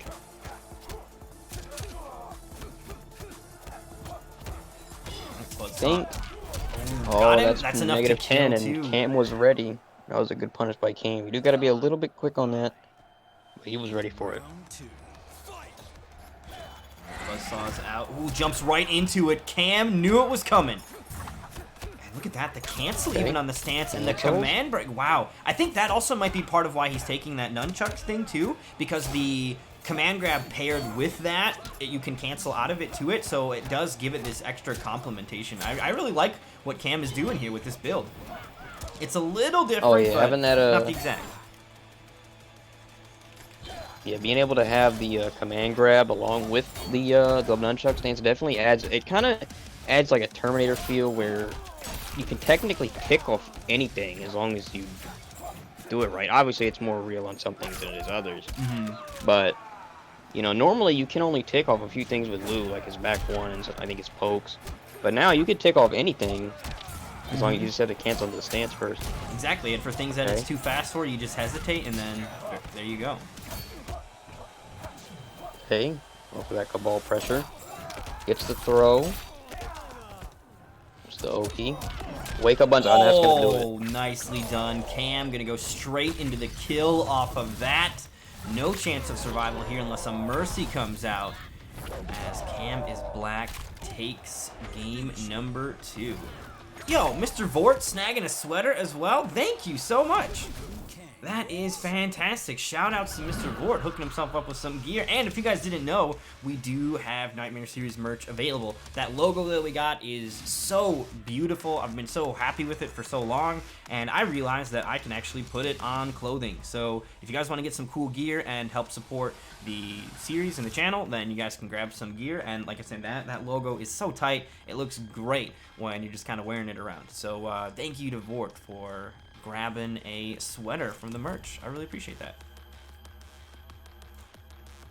Let's see, is he gonna maybe get a variation switch? I don't see it happening.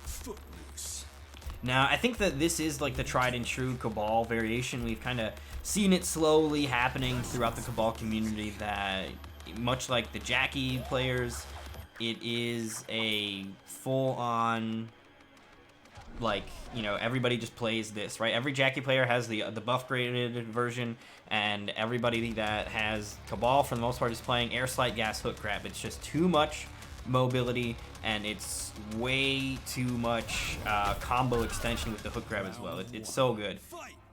Hook grab gives him great damage, like just above average damage on every single hit.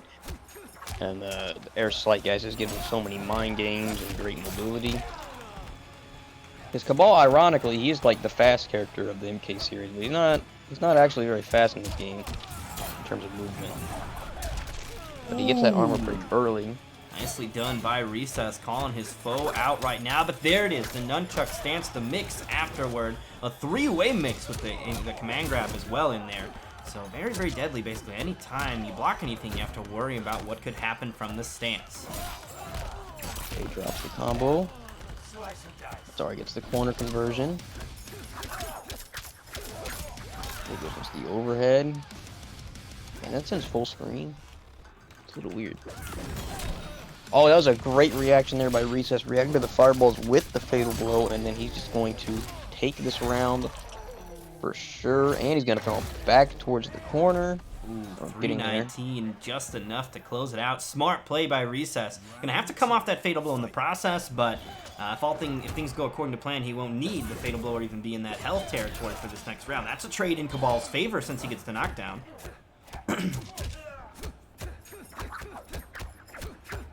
Okay, this is gonna be a big punish. Oh no! Okay, goes for the forward four. Nice testing the stagger. Alright, what's the Oki? He went for a shimmy, but just a little too close and gets poked. Backing away. Fireballs are out, uses the slight gas to close the gap. Now it's an up-close game. Oh, nope. Kind of a punish, not the best punish. Ooh, got to the short hop beat as well. I think Cam has been going up there to go for fireballs, because he wants to go into that crushing blow if he catches him going for slight gas. Lots of fireballs coming out from Cam here. Slight gas to close the gap. Here's the opening. Goes for an armor break, but Cam didn't take the bait that time around. He'll keep the defensive meter, but for how long? He's dead! Okay, that's a throw, and that's going to do it. Recess is going to get a game. Didn't turn him towards the camera. Nope, no brutality. But that is nonetheless a game on the board here for Recess. So Cabal answers back here in game 3. And we'll see if Cam makes a bit of a change here, right? He's not beholden to this specific Liu Kang variation. Plus, we've seen him play a handful of other characters as well. So he's got some options here. But I gotta say, I am liking what I'm seeing from this kind of unorthodox Liu Kang pick, but still very strong. Yeah, I don't think we're going to see a switch. He does have multiple characters. Like we said, he got a Fujin. I think he's got a Rain. But he's doing fine with Liu Kang, to be honest. I mean, he's up 2-1 with Liu. He could definitely close it out with Liu Kang, unless he just wants to have fun. But he seems to just stick to Liu, you know, just close this out. Try to adapt around things, counter-adapt. He has the same variation, so yeah, he's just running it right back.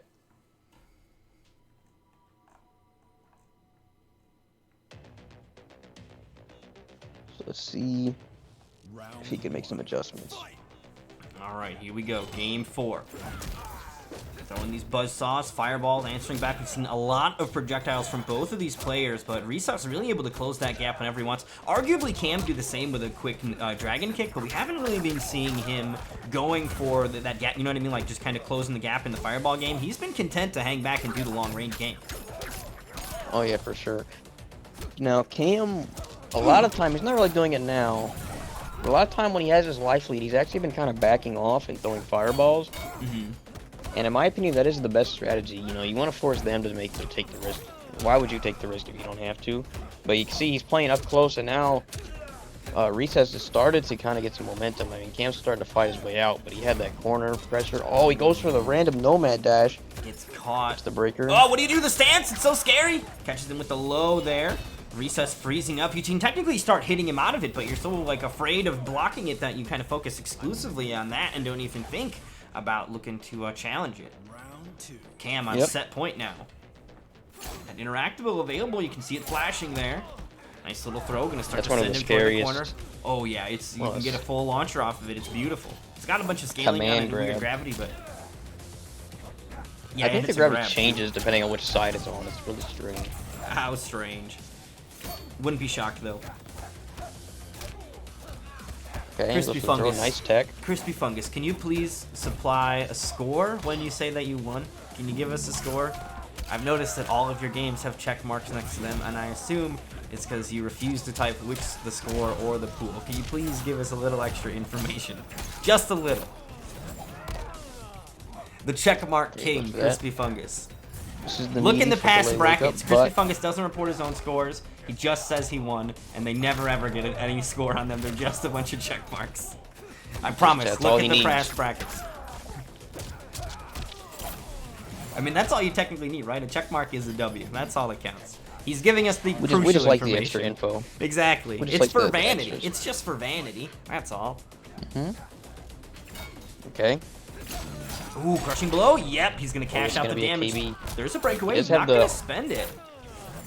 Yeah, he does have armor. It is very scary to break against Cabal. He's got one of the better armor breaks in the game. Yeah, and we've seen Recess make the call a couple of times and get it right. So Cam not gonna take the chance, and he'll hang on to the defensive meter. Ooh, that looked like a missed input there. Accidental short hop, full screen. Yep. Now Cam is on set point, so in my opinion, Recess definitely needs to. Oh boy, I done jinxed it. I was gonna say he needs to keep up this momentum. Okay. Oh, Chinese warrior. Watch out. Try to jump. Oh, he gets hit by the overhead. He's okay, though. Oh, gets under the command grab. Throws him back into the corner. I don't think that's KV. No. It's auto shimmy, I think. Is this it? It could be. The damage from Cabal. That'll be enough. Yes, indeed. Recess 36. Bringing us to our first game 5 of the evening. Let's go. Oh, this is the first game 5. Yeah, you're right. Yeah, dude. These other games have just been, the momentum is kind of maintained for one side or the other, but not tonight, as Recess brings it back to a game 5, and now the momentum's in his favor. Cam had those first 2 games in the bag, but Recess dug in deep, found an answer, and now the last 2 in a row have gone his way. We'll see if Cam can come up with a fix here. This is gonna be tough. I don't know. Do you think Cam switches now? He is playing this unorthodox character. I'm curious if he's gonna, still stick it out. He's playing Lou. I think he picked the same variation too.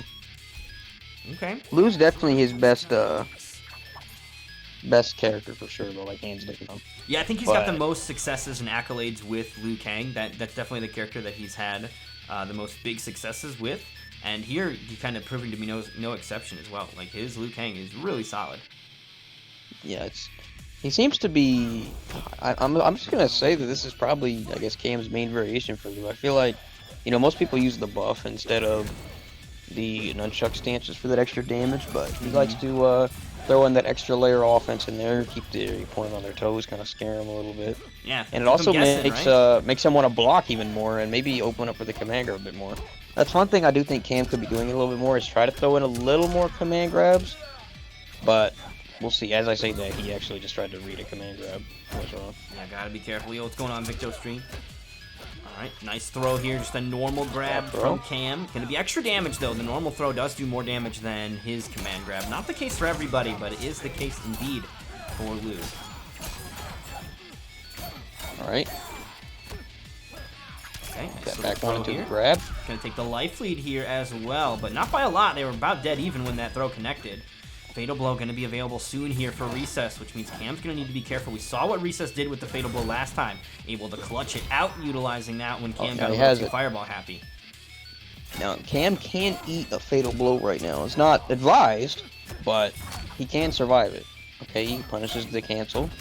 Recess needs a little more damage to make that threat lethal. Right now, it'll put him in the danger zone, but not quite kill. But you see Cam still falling off of the Fireball game, right? We're not seeing nearly as many Fireball attempts just because of that. And the clock's starting to run out. Not going to matter, though, as the bicycle kick connects to get the finishing job done for round 1 of game 5. Like, that was a long round, and it's not over yet. Oh, misses the Nomad Dash conversion and gets punished in the process. That's a heartbreaker. He needs one more Amplify, I believe, for the KB, because he did not get to spend at the end of that round, but he actually killed without it. Okay, keeping up that pressure. Alright, pokes. Ooh, nice Ooh, shimmy that was a there great from whip punish. Cam. That was beautiful. Gonna get the redemption combo after the breakaway came out as well. Command grab blocking a little too much. Recess now on fatal blow. Gets grabbed again. Now out of the corner, Oh, he throws him out of the corner. I don't think he meant to do that. I don't think it matters, though, with Cabal's damage, right? He's going to do big damage in and out of the corner, but he won't get the chance as Cam able to find his footing in Game 5 and takes a swift 2 rounds in a row to close it out. It was really well played by Cam there at the end. He kind of mixed up his options a lot better there and kept Recess guessing. And he got it. He got it, so who do we have next? Is it Justin and Hydro? I believe so. Let's go back to our bracket, pop a quick score in there as we prepare for our next match. So it is going to be Cam advancing over Recess. Recess putting up a valiant attempt. They'll bring it to a Game 5. And then next up, we've got Justin versus Hydro. So Justin versus Hydro going to be coming in after that.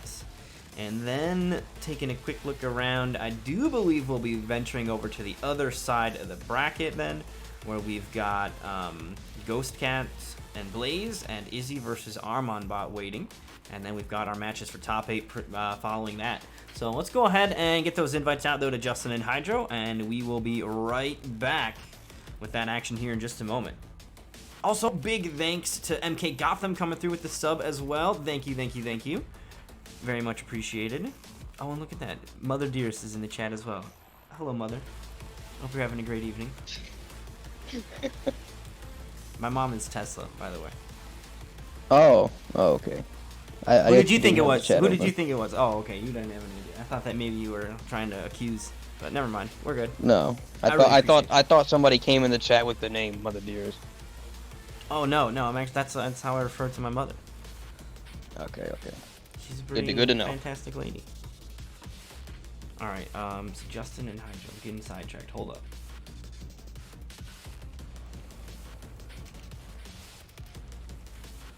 All right, so invite is I don't know out what. for Justin and Hydro. Your gamer tag is weird. What is your gamer tag again?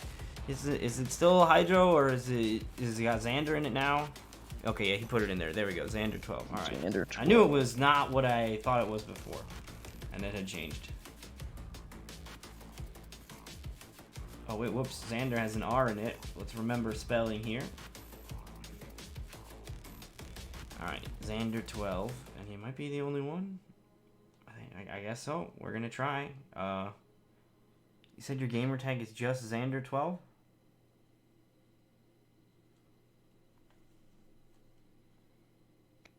Gambler says, I will return for the LCQ. I'm here to scout the competition. He's lurking, trying to get some of those downloads. He's got the notepad out.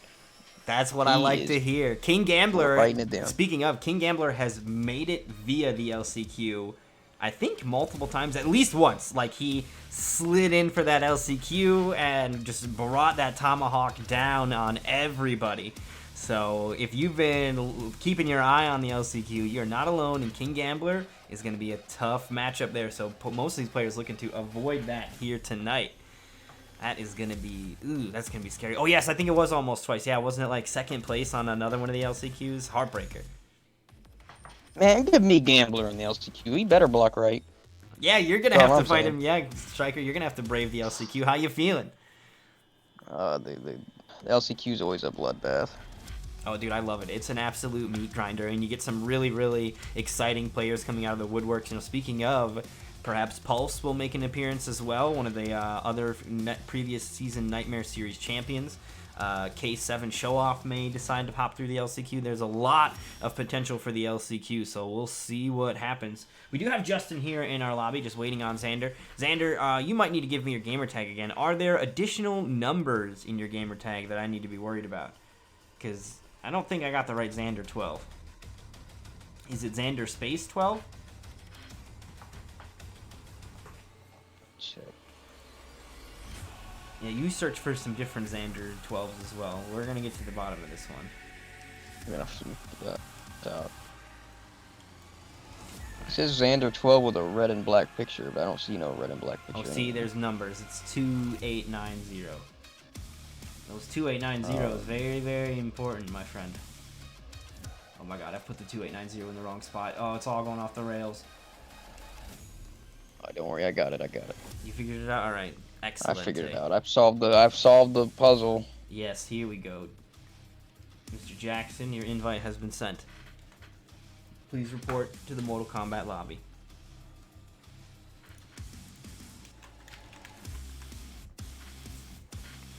I really appreciate that Gotham. I've been having such a fun time running this, and I know that the MK community on the Xbox side does definitely get a little bit less of the competition love. You know, the Pro Tour happens on PlayStation, Coliseum, Champions of the Realm, all these big events are on the PlayStation side, and you know, as a Xbox player myself, I know there are good players out there, so to be able to provide a cool arena and place for them to duke it out has been a ton of fun. And then, you know, ultimately, many of these players that we see, they still compete on the PlayStation side, and it has been so cool to see these talented players from the Xbox side have successes over on bigger stages. You know, case in point, Crispy Fungus in the chat, top 8 in the Pro Tour not too long ago. That is huge, and a lot of that success is all on him and the grind that he's put in, but to know that I've enabled a stage for those players to get that grind in, those sessions in, is a really cool feeling. So, and seeing their successes, man, happy to see it. And Crispy Fungus is not the only one, by the way. There are many others from the Nightmare series that have had really, really big finishes too.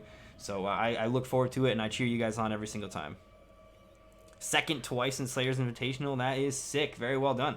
Looks like we do have our players in the lobby, though. Xander has arrived. So let's go ahead and hop into the match, as we're about to see Justin versus Xander. We'll also go ahead and get a prediction running in the chat. Who do you think is going to take this? Is it going to be Justin, one of the Scorpion twins, some of the scariest competitors around, or is it instead going to be Xander bringing it home? Also playing Scorpion, though. Yeah, this is our first mirror of the night. Okay. What's the variations looking like? I think most Scorpions, yeah, have opted for the cancel with the spear buff, but Justin, he has the cancel and the demon breath. So I'm kind of curious to see how he applies this demon breath into his pressure, or if he's gonna end combos with it, or what. We'll see. Ooh, it looks like we've got report of our first potential heartbreak here as Hijinks takes it over Dark Elite. So Hijinks has now put Dark Elite into the loser's bracket, but I believe Blue Link is still alive on the winner's side. He is playing Sully. The match hasn't come back in yet. I think he had something to take care of. I think we need to reset that one, actually. So Blue Link versus Sully is also going to be happening. So we'll see how that goes if Blue Link can outlast Dark Elite on the winner's side. Okay. Xander not looking too bad here, but he whiffs that back too. That is a full punish for Justin. Justin going to get rid of that defensive bar, which is really important for Scorpion. He can't. That means no teleport cancels for a while, and then Justin makes the same mistake, and then the exact same thing. Gets his meter gone. That is wild. Although here's the deal. Oh, Sully asked to be TQ'd? I thought he asked to be un-DQ'd. Okay, my bad. Oh, okay. I thought that he had said he needed to be un-DQ'd. Okay. Alright, well, so that means that Blue Link has now outlasted Dark Elite then on the winner's side. Dark Elite still can get more points than him, but his job just got a lot harder as he'll need to slog through the loser's bracket. And Blue is one game away from guaranteeing himself a 5th place finish, which is huge. So Justin takes round 1. Justin's going to be really familiar in this matchup, though. Like, if you're going to try to run Scorpion versus Justin, you better know that he's going to be very aware of what's going on. You're not going to throw him off. If you've got any gimmicks, they will not work on a player of Justin's caliber. Oh, yeah, he probably, I'm sure Justin and his brother probably play against each other quite often, so they're definitely super ready for this, the mirror. And, like, anything that you could have come up with, they may have invented. You know what I mean? Like, they might have been part of the reason why you're even inspired to do it. They are so talented here with this character. I love to watch them play, especially because they do both have their own kind of unique styles, too. Nice crushing blow here from Xander, though. Going to activate the bleed for the life lead here. Oh, gets the micro duck after the 4-3 stagger. Nicely done. Oh, no, he got called out. Double uppercut, fatal blow available now here for Justin. He can kill with it if he gets a hit. Oh, that was a That nice was little clean. conversion off the 1-1 anti-air. Very nicely done by Xander. I like what I'm seeing there. Final round. Fight. Okay, let's see. Now, Xander did have to use his throw crushing blow in that round, so that is a pretty valuable resource gone. But it was well spent because he was able to bring that back. Nice microduck again on the forward 3. I think it whipped that time. But he was ready. Okay, he gets the 2-1-2 crushing blow. Xander doing a great job here in this final round. He's got him down to 50%. As soon as I say that, though, Justin finds an opening of his own. Overhead comes through as well. Crushing blow now, and the breakaway's gone. Look at that. Very nicely done. Little pokes. That big damage. But to keep up that pressure, he went for another micro duck, but Justin was patient that time.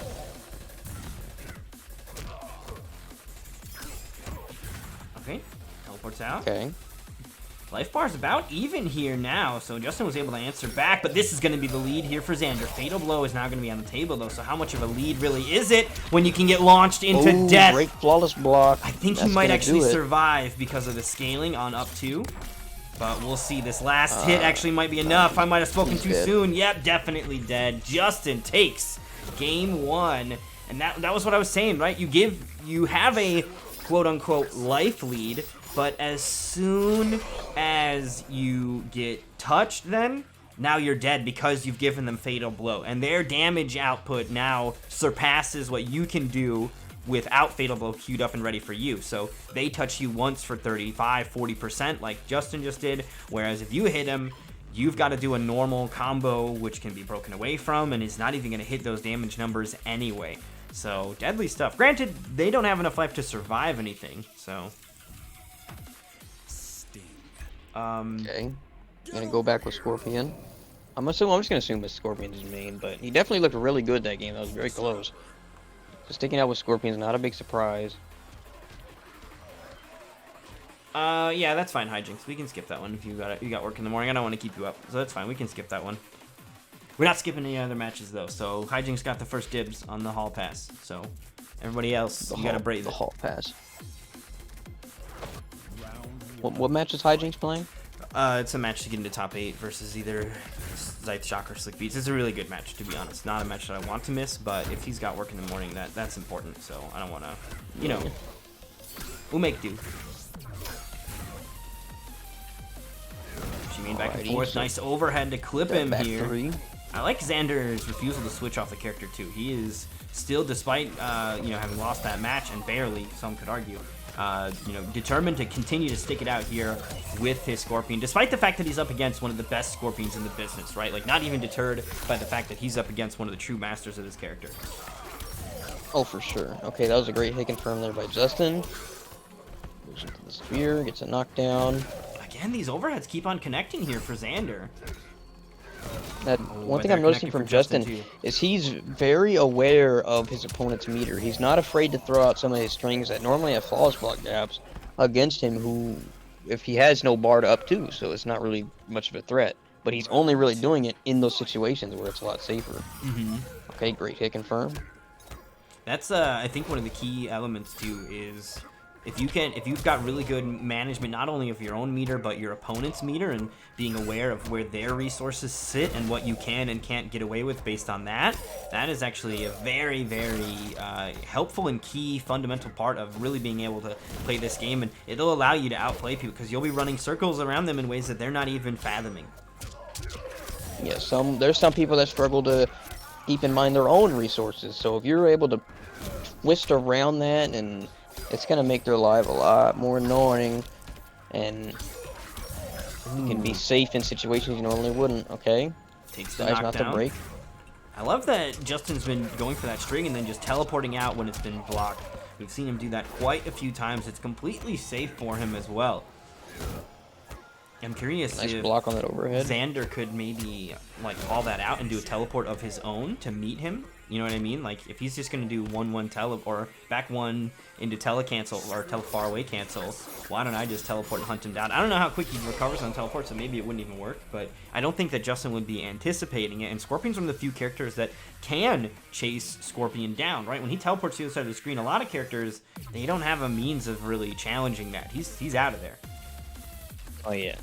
So Justin gonna But take Scorpion game himself, two. you know, it's just kind of more footsie neutral dependent of just who can outplay the other because there's no zoning. Like Scorpion on paper just looks like a strong counter zoning character, maybe to like the super basic level. But I mean, in the mirror, there's none of that. It's just kind of more who can outplay the other better. And so far, Justin is definitely maintaining that strong presence.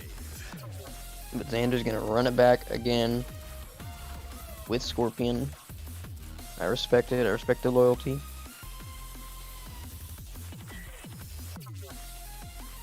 Let's see what will happen.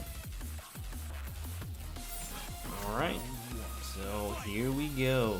Game number 3. Xander, he's been putting up a decent fight here, but ultimately in the end, Justin's been able to close it out each time. And a good start from Justin as well. Gonna punish that overhead sword attempt. And Xander's got to be careful with that back too. He's definitely, I think it's the second time this set that's happened. Hasn't been able to get much out of it, although he might just be missing the teleport cancel off of it. You do see a lot of Scorpion players go for a teleport cancel off of it, which is a thing. So that could be part of what's happening. There's Justin giving an example right there. Yo, what's going on, Henny? He's definitely going for that back two hit confirm. Just a little tricky, and he's getting kind of outspaced. Okay. Gonna take the knockdown. Just gonna lose the round, I agree. Save the resources. Let's see if he can turn this around, shift the momentum in his favor. Great hit confirmed by Justin. Alright. Quick opening there. Teleports away. Ooh, The great opening with micro the duck. You know jabs what's as funny? well. Xander did that exact same sequence to Justin in the first game, and then he just kind of returned the favor. I feel like Ooh, a it's Scorpion stand staple. 4 anti-air. Jeez, look at that damage. That is nice for an anti-air 300, and gonna close it out with the jab string after. Teleport cancel into friendship here. As Justin gonna send a little love his fellow Scorpion player's way, but nonetheless, he will be sending his fellow Scorpion to the loser's bracket as Justin moves on. That was really well played from Justin. Oh yes, absolutely. I mean, there's a reason why he's so high up on that points leaderboard right now, sitting in, I believe, like 4th or 5th place, something like that, doing a really, really solid job in points. So he is going to move on to face off against Kairos. That's going to be happening off stream. And we are going to be moving into our next 2 matches of the evening. Let's do a quick lap around the bracket. I believe that we're moving to Ghost Cats and Blaze. And then we've got, after that, 2 matches to get into top 8. So there should be only, I think, 4 matches left since Hijinks is going to be playing off stream. So, and one of those matches could be a twin showdown. AJ versus Justin could be happening. That's going to be key. Blue Link versus Crispy also going to be another big match because that's going to help determine Blue Link's fate in terms of the points battle that he's currently in. But let's go ahead and get Ghost Cats and Blaze in here, and we'll be right back with that action in just a moment. I got Blaze already. I don't know I don't know Ghost Cat's name though. I will look it up. I don't know what it is either, to be honest, but I can find it, I think. I'm pretty sure that when I saw it, I was like, oh yeah, that's what it is. So let's find it. We can all learn together. Peek behind the curtain.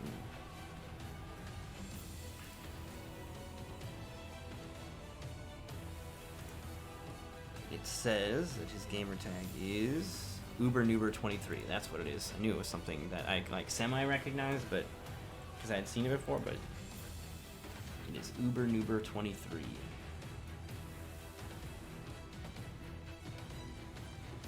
Oh man, you just missed him, Armani Viz. Come on, Viz, you just missed him.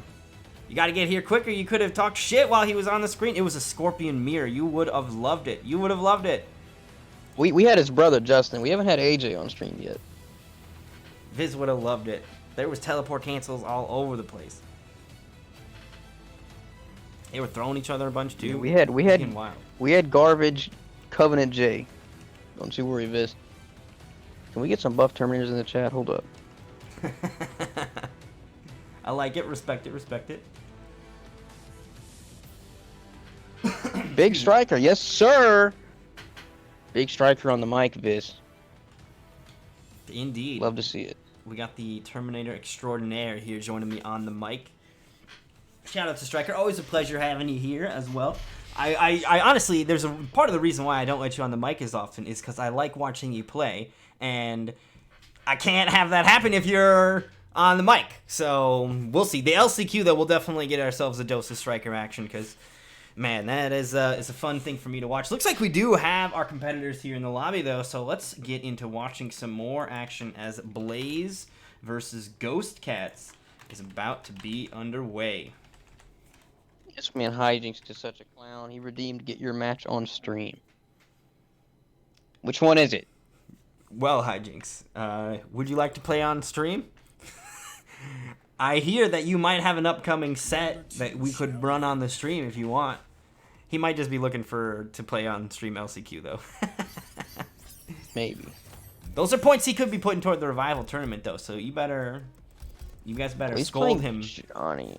I know Blaze is definitely wanting to learn Johnny and just give it a try. Just try new things, try new characters. So I haven't seen it yet though. I just heard about it. Blaze abandoning the cowboy? This is insanity. Can we Yep. get a wellness check on Blaze just to make sure that he's not been kidnapped or has some sort maybe of this isn't Blaze. assailant in his house forcing him to play oddball characters? Because I am starting to believe that this could be an imposter. Hold on, hold on. Did I invite the wrong person? Yeah, did you? Come on, man. I may have. I think I set him up. We're gonna get DDoSed after this. It's all your fault. Oh no, don't say that. Oh no, he's gonna pull it. He's coming. Blaze for top 8. You see his variation name? Damn. Blaze really feeling himself on it. I love it. Got the new character and he's feeling himself. You know, Now he's not some in top people 8. might see cockiness as a bad thing, but you know what? If you don't believe you're gonna win, then you're not gonna win. Nah, confidence is key. A necessary requirement if you're trying to make your way in. And Blaze is not quite in top 8 yet, but if he wins here, he'll be one game away from doing it. So perhaps manifesting that destiny for himself here tonight. Looks like we got Juice and a few other players also redeeming their coins for those revival tournaments. So if you're an MKX fan or an Injustice fan and you'd love to see an Xbox tournament of those games, we've got a way for you to spend some of your channel points in there. Make sure you're putting them toward your favorite game, and we'll be running the Revival Tournament, hopefully, the week of the finale, so we can run it earlier in the week of the finale, so that's just a few weeks away. So make sure you guys are redeeming your coins for those Revival Tournaments. Also, FU211, thank you for the follow. We got Mikasa88 as well, came through with the follow earlier. Thank you, thank you, thank you. Ooh, got a big read on the grab here. Gonna get some good damage. Oh, I dropped that little ender, but that's alright. That's still good damage though, even with that little drop. You guys should tell me stuff that you want to do with your channel points as well, which is what Zombie's suggestion is as well. So, if you guys want to come up with some channel points ideas, I'll get in on it. I want you guys to be part of this stuff too. Oh, look at that. Blaze's top 8 variation working out for game 1. Yeah, that was very dominant. That Johnny Cage looking strong so far. So who do you think Blaze gave his account information to play Johnny Cage in his stead? I'm just kidding. You know, I gotta be honest, I think that Blaze, like, for as much as we talk about his Aaron Black, I do know that he does spend some time playing other characters. He just primarily showcases the best of the best, which is his Aaron Black when it comes to tournaments. But, you know, props to him for being willing to experiment outside of that and look to see if he can find some good answers anywhere else. Oh, look, there's Richie conveniently only talking between fights, though. Only talking between fights. Type in the match. I just said the first Johnny Cage player that came to mind was Richie, and then there he is. Yep, he better type during the set. Talking between fights, he's right. You bet. Yeah, you got to type between the set.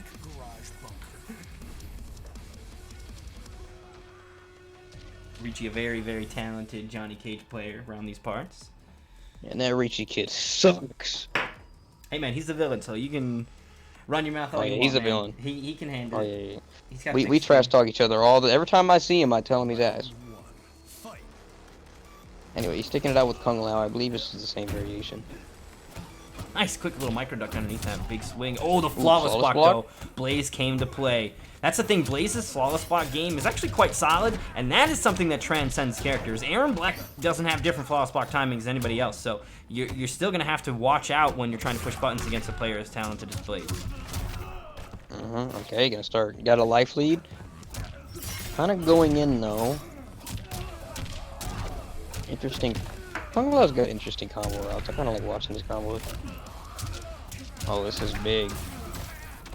37%. That's some good damage. Okay, one touch. Down to the force balls and goes for the interactable. That's gonna do it. He's gonna get hit by it. The only way he could have punished him there is if he flawless blocked the interactable, which can be a bit tricky to pull off.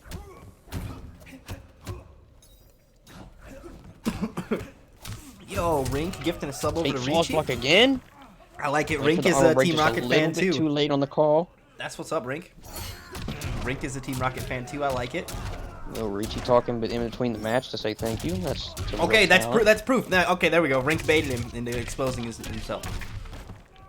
Nicely done. Yo, thank you for the follow, String of Letters. Glad you're having fun checking out the Nightmare series. I'm not going to try to say your name because it looks like you don't even know how to say it, so. There's no vowels. Nicely done by Ghost Cats. Going to answer back here for game number 2. How long until they say something racist in the chat, though? Let's see if they get some, like, names like that, dude. Those are, like, throwaway accounts, so I'm sure Zombie Sweat's got his sniper ready for them to say something sus. I hope that's not the case. Some people just make burner accounts, but...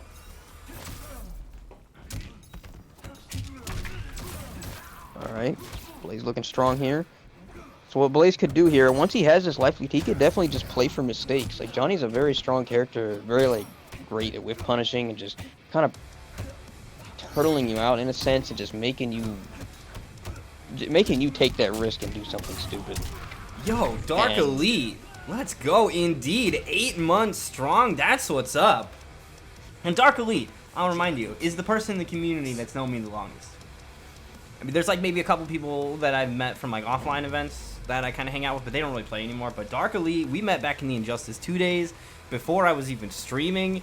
It was just like we met in ranked and it was a fun match. So shout outs to Dark Elite, definitely one of the OGs, been here for a while and incredibly talented, making his way through the losers bracket as Blaze grabs a 2-0 lead here versus Ghost Cats.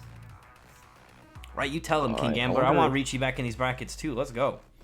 I love watching Ricci play. Yo, thank you for the follow, Judge Jordan. Glad you're having fun. That's what Ricci are always super toxic, but it's always funny. Hey man, everybody. Even if it's on stream, even if it's off stream, we're still bagging each other in between at every finishing screen. I respect toxicity when it's equal opportunity. Everybody gets the bags. Everybody, because the way it's a necessary role of not everybody's going to be your friend, and people are going to in tournament environments try to tilt you, and you got to play through that.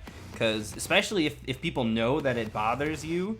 Like, if you're at an event and people find out that they can shout during your match and you will not play well, guess whose homies are going to shout during your matches? Your opponents, every single time. I'm definitely going to be shouting. Every time you land a hit, I'm screaming. Yeah, don't drop it. Like, dude, I'm there for the homies. Oh, don't drop it now. You better get it. The outside environment is a real thing at tournaments, and it's a valuable lesson to learn that you have to be able to steel yourself from outside of the game factors. So getting teabagged, getting shit talked, being on stream is another one of those. You know, tournament nerves or stress stream nerves, that's a real thing too. And those are all parts of the thing that will impact your performance. Wait, hold on. Are you saying that Blaze turned off held check on crushing blows? This is not Blaze. This is not Blaze. He had it. He hit it. This is not Blaze.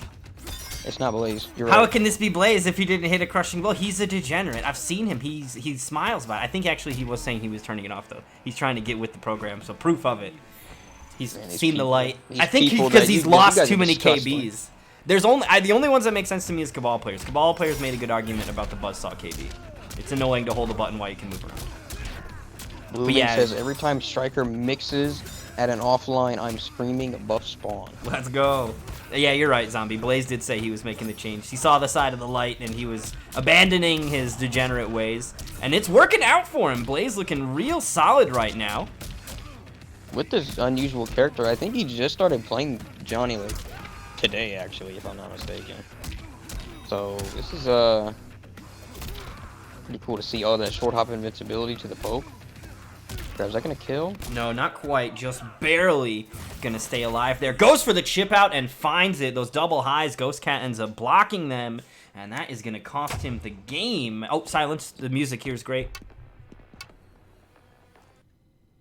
I actually have no game audio at all when commentating, so Shh, there's no music. I don't get to hear any of it. That's the joke. There's no music. Oh, shut up, Dream. You ruined it. Oh, fuck. Now I have all the game music turned off, so the friendship music doesn't show up either, and it's really awkward looking. I didn't know that. It's so awkward. Yeah, I have no audio at all, so it's all awkward. Yeah, I can't. When I'm commentating, I can't hear anything anyway. So you guys get to live my nightmare. That is going to be Blaze taking it, though. 3-0. Very nicely done. Clean pickup for him. Let's go ahead and hop back over to it. That's not the bracket. That's me. Get out of here, me. And here is our bracket. We got a score to pop in there, which is going to be Blaze advancing to a top 8 contention set versus either Izzy or Arminbot. And we are going to find out if it's Izzy or Arminbot in just a moment, because they are our next match on stream. So the young prodigy, recently just turned 11, happy birthday to Izzy, is going to be hopping into the lobby here to take on Arminbot. We haven't seen Arminbot in a while, but he's had a pretty decent run here tonight, taking on Kusanagi, Soviet Seals, and the like. So this is going to be a fun one. Alrighty, so Izzy versus Arminbot. Now, Izzy, I'm not even gonna try to guess what character he's gonna play. It's something new every time. But Arminbot, who does Arminbot play? I think we've seen him play Scarlet before, but I'm not 100%, to be honest. Yeah, I'm not sure what to expect. Like I said, I'm not even gonna try and guess for Izzy. That one's just might as well hit hidden random.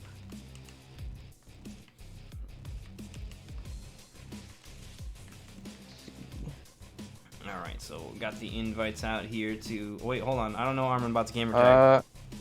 Ghost Cats, if you can hear me, if you could back out of the call. There he goes. Oh no, is he a linger? Okay, we're good. Alright, Arminbot. There's a slight linger, but not too long. What is the gamer tag for Arminbot? Here we go. LS Armand. Okay, I should have known. He's one of the LS boys. Oh, I believe he's a Scorpion player. I know who he is, I just didn't recognize him from his Smash name. I believe he is a Scorpion player, but I could be wrong. Okay, we'll find out. Sounds like Soviet confirming in the chat that it is a Scorpion player, though. 170 MS Scorpion. Ooh, Predeterminado coming at you. Predeterminado Scorpions? Those are my favorite. Alright, so we got invites out, I think, now to Izzy and Armand. Nope, that's not it.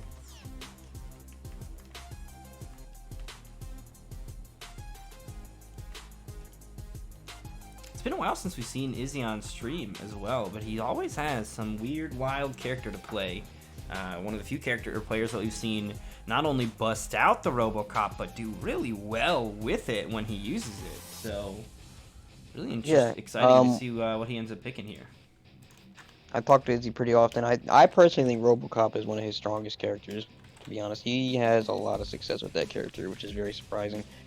He has the most success with Sub-Zero. That's probably what most people know him for. He did get 4th at CGL with that character.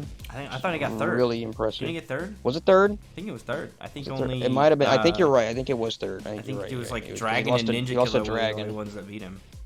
That's right. He lost to Dragon. That's right. I think it was Tweety that got 4th. I'm wrong. Yeah. So, yeah, very impressive stuff from someone at his age. He is very talented. Oh yes, and he is in the lobby as well. So let's go ahead and hop into the action as Izzy versus Arminbot about to get underway here. So we could be seeing any number of characters versus Scorpion. Izzy's got honestly, it's not just that he plays like a handful of characters, like he can literally play almost the entire roster, and he plays them all at a very, very high level. Some slightly higher than others, but for the most part, it is tough to kind of call which character he's going to be playing with. Yes, Oh my predictions God. indeed. Let's go ahead and drop those in the chat for you guys as well. Who do you think is going to win this? Will it be Izzy, the young prodigy, or is Arminbot going to take it instead? Izzy, I saw the variation name. I saw it. I know what you're referencing. Is he referencing He definitely you? picked Terminator. Yes. He definitely picked Terminator because I'm on here. Is he, I know he does did. his variation have anything to do with rodeos or? Right. It was called Big Farm. Oh, okay, close enough. You know, but I debated starting the stream with a southern accent and calling it the Combat Rodeo just to give you a little jab. But I actually would have decided loved it. That would have been. I decided feel that free to might do have been a next little time, please. a little too out of the nowhere blindsiding. I encourage it, to be honest. I really do. Welcome to the Combat Rodeo. Welcome to the Combat Rodeo. That'd have been awesome. All right, so I Izzy's going know with, Cleve and them would have got a kick out of it. It's just his Dark Fate though, so he just went with the one of the pre-built variations here. It looks like. Looks like this is a pre-built match. Reborn. I'm deleting that message from Blue. There we go. Oh, all right. Just gonna I block actually those think kicks. Term wins this matchup at highest level. Okay. I think Okay, that I we feel got like Scorpion's conversions? so patient, but I guess, you know, Izzy's gonna, like, when Striker gets touches, not Striker, when Terminator gets touches, it. basically the same thing, he's able to convert out more damage and just put more bigger threats on the screen, I guess. Looks like Izzy is gonna be able to secure round 1 though, so we'll see what the adjustment is here from Arma now in round 2. Follows boxing. Yep. Oh, he's in there with the running man. Oh, the cancel. went for the wow. mix-up. That would have been pretty wild if he called him out, but Arminbot didn't take the bait. Oh. Or maybe he did take the bait, I don't know. Okay. This is one of the reasons I think Term is really good. If you notice, when Scorpion doesn't have bar, he loses his turn like right in your face a lot. It kind of forces him to hold some mix-ups afterward. I guess And that it's pretty 6-frame easy. poke is part of it too, right? Like your ability to jab and challenge him with a 6-frame button, which very few characters have access to. There's only 4 of them. Gearus, Aaron Black, and Sub, the other 3. Like that ability to challenge and take your turn back is really key because typically Scorpion gets to control the pace, but he has to worry about those 6-frame pokes. Fatal Blow now all the time. available. Ooh, he ran right into it. This should be death here from Arminbot. Gonna go ahead and get the kill and the side switch. Now the corner not quite as valuable to Scorpion, so I don't think that Arminbot's gonna be really aggressive. But now he's got a ton of room to run away with. Yeah, he definitely should back up because Term has really easy ways to side switch, and Term in the corner is obviously a monster. Oh yes, So you gotta Terminator go for that. That was a definitely nice check on the run. gets some good advantages punish. out of it. Yep. I think he Shotgun overhead. I think I he got you. wanted the first hit to connect so he could cancel it, but because the first hit whiffed, he couldn't cancel it. That was really good from Armand there. He saw Izzy was doing the running man stance towards him, and he actually just did a stand forward punish, which was the most optimal punish. Okay. That's gonna be- jumps after okay. him. Nice duck underneath the throw. Here Oh, comes is the that command maybe? grab. Does he have it queued up? Yes, could be- he that does. could be This it. is kill. He's got enough damage. Oh no, the he drop! dropped it. What? Oh no! Oh, he went for this cool combo. No, Izzy, you're not me. Stop it. I think he's still alive though. This last hit doesn't do 100 damage. So Izzy is still in there, and Oh, the the get up up-three. attack connects. Wow. That was close. That He's gonna was go for it again if he gets the disgustingly opportunity. close. I know he will. I know he will. Yo, Rattlehead, thank you so much for the host. Unfortunate that you have to DQ, but good luck in whatever it is that you're taking care of. And hopefully we'll see you during the LCQ as well. Congrats on the W tonight. So here we go. Izzy going to take game number 1. Arminbot needs an answer here for game 2. Now, does he stick it out with Scorpion? You were saying that you think Terminator wins a Scorpion matchup. I'm curious, like, I think that I've seen, I might be confusing him with someone else, but maybe like a Scarlet pick from him before in the past. Oh my. And how do you feel about Scarlet? I feel like Scarlet might do a better job of keeping Terminator out. Scarlet Death does better. I do think that's a 5-5 for Okay. sure because Scarlet kind of has slower miss. She kind of gets mashed on for the most part in term having a 6-frame. He kind of has to take advantage of that. Gotcha. Now, Izzy did something super kind of toxic there on the select screen. I don't know if how many of you noticed it, but he hovered Liu Kang, and he actually made a variation called Predeterminato, just to be stupid, and he just kept flickering it. What an idiot. Good That job for was- calling Izzy- attention to it. Izzy is such an idiot. sucks, but you know what? He embraces it. Oh, that's what his opponent's variation name is, though. So. Oh yeah, he's all for beating up on predeterminado variations. All right, poke. Also, connects. his term outfit is disgusting. I wish he had a metal arm. The metal arm one's my favorite. I love the sounds it makes when it swings. Like, much like in MKX and MK9, the robots, like, the sound effects that NRS does for robot and, like, metal is just so like good. that. Yeah, I love it. The sound effects are good. The music in this game's ass, but the sound effects, top tier. Nice command grab to close out round one. Izzy looking real strong here. I think he hit 2 command grabs and amped one of them, so starting to build for that KB as well. Yep. Those glasses need to go. Oh, he could have got the KB off that. He's probably looking for a break, though. Yep. Armand gonna hang on to his defensive meter. Not gonna save him now. Nope. Okay, their breakaway For comes some out. damage, gets the break. This is a really scary situation for Armand. He's in the corner against Term. Gets the jump. Gonna get a side switch. Goofy. But he's gonna go right back, and that's gonna queue up the crushing blow now. One more hit in the command grab will kill. That's it. He's dead. Yep. If he doesn't drop it, though, we Don't saw drop last it time again. Izzy dropped the combo. Oh, he's got Brutality? it this time. Pez dispenser, is. baby. Let's go. That was sick. Nicely done. I like that brutal, but I hate how he pushes the head off and then looks back, and then puts his shotgun up, and then he faces the camera a second time. It's so weird looking. That was beautiful. Very nicely done by Izzy. You know, that was all calculated as well. The way that he set up the crushing blow after he got him out of the corner with that jump into bear hug, and then threw him back into the corner, then gets the KB going. Like, incredible stuff there from Izzy. Very, very talented. And here's the thing, he's just running over all different sorts of characters. Goes to Liu Kang. This is definitely a better pick than Scorpion. I think this matchup could be 5-5 potentially. I don't know, this is a matchup I'm still not sure of. I think it's possible then that Liu may win this, but I think it's 5-5, to be honest. That's a fact, Justin. Okay, just got the usual Liu Kang custom variation we've seen hundreds of times. Yeah, this seems to be a staple Liu variation. We saw Cam running something a little different earlier, but for the most part, a lot of Liu Kang players do rock low fireball, which to me is the mandatory move in the kit. And then the command grab feels almost mandatory. It's so good, plus it's his armor break, and then the fire buff on top of it to get extra damage from all of it. Oh, big whiff. Yeah. That's going to be nice here. Clean damage. Builds up that KB in the process. Mix that shotgun. Got him. There we go. Get some damage. Man grabs out as well. Throws him back. Backwards. I agree. Throwing him backwards is the most annoying one to get. Lumber Tycoon. Please tell me it's real. It is real. Is that some That's stupid real. Roblox game you guys play? Cleve is making me play that game, and we pick on people.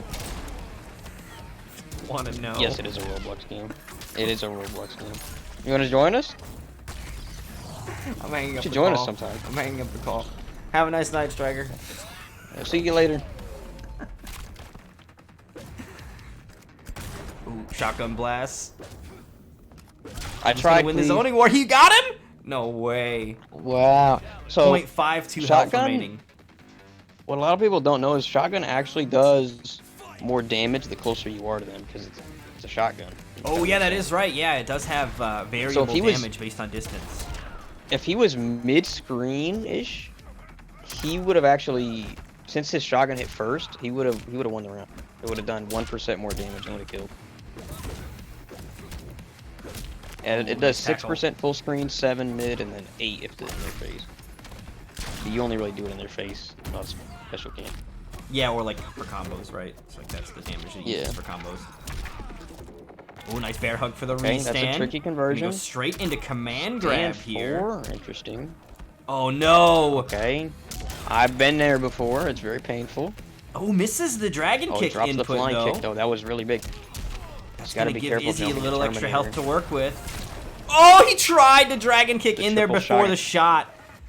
I mean, that was his The only only thing he could chance. do there was Only thing he could do was to duck that first shot. As soon as he blocked that first shotgun blast, it was over. Yep, because those other ones are guaranteed. Nice tackle from Izzy. Closes the gap. Little shimmy, then goes in with the mid. Defense from Armand keeps him safe. Oh, no! He thought he could convert. Uh-oh. Oh, where are you going? Okay. Okay, no punish. Oh, it was not quite fast enough for the punish. S. I don't. Is that KB? I don't actually know. I don't know if that's loaded. I think he's got it loaded And up. one. I think he's doing that on accident. Nice Oh, flawless you block gotta be very attack. careful Armand with bot term. answering back here.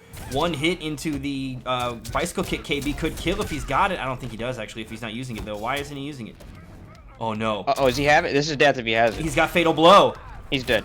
He's dead. Yo. That's it. GG. Dude, if Armand bot had the fatal blow or the crushing blow and didn't use it, that is unfortunate. He must have not had it loaded up. I thought that he did, though. I swore that he spent 2 bars and then the third one early on. I really thought maybe did he already spend it? Maybe he must have spent it. That is a heartbreaker if he just opted for dragon kick damage instead of the kill off the KB. But Izzy will make him pay for his mistake if that's what happened, as he shuts it down 3-0 with that Terminator pick. Very nicely done.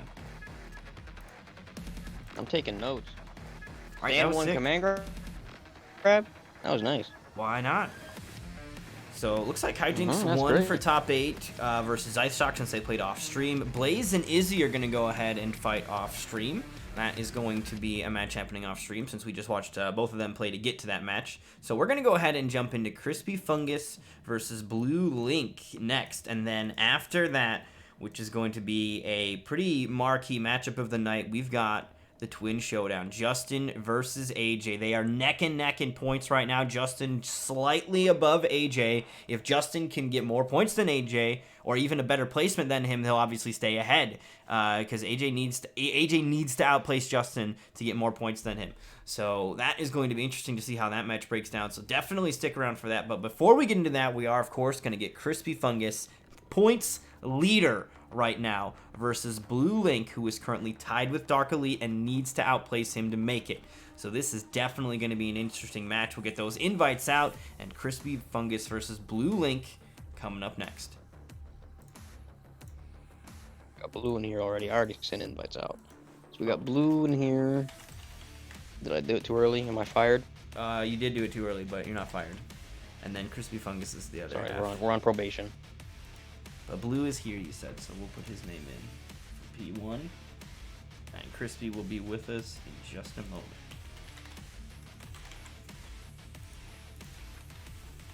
Oh, there he is. Blue Link is here. There he is. Or Crispy's here.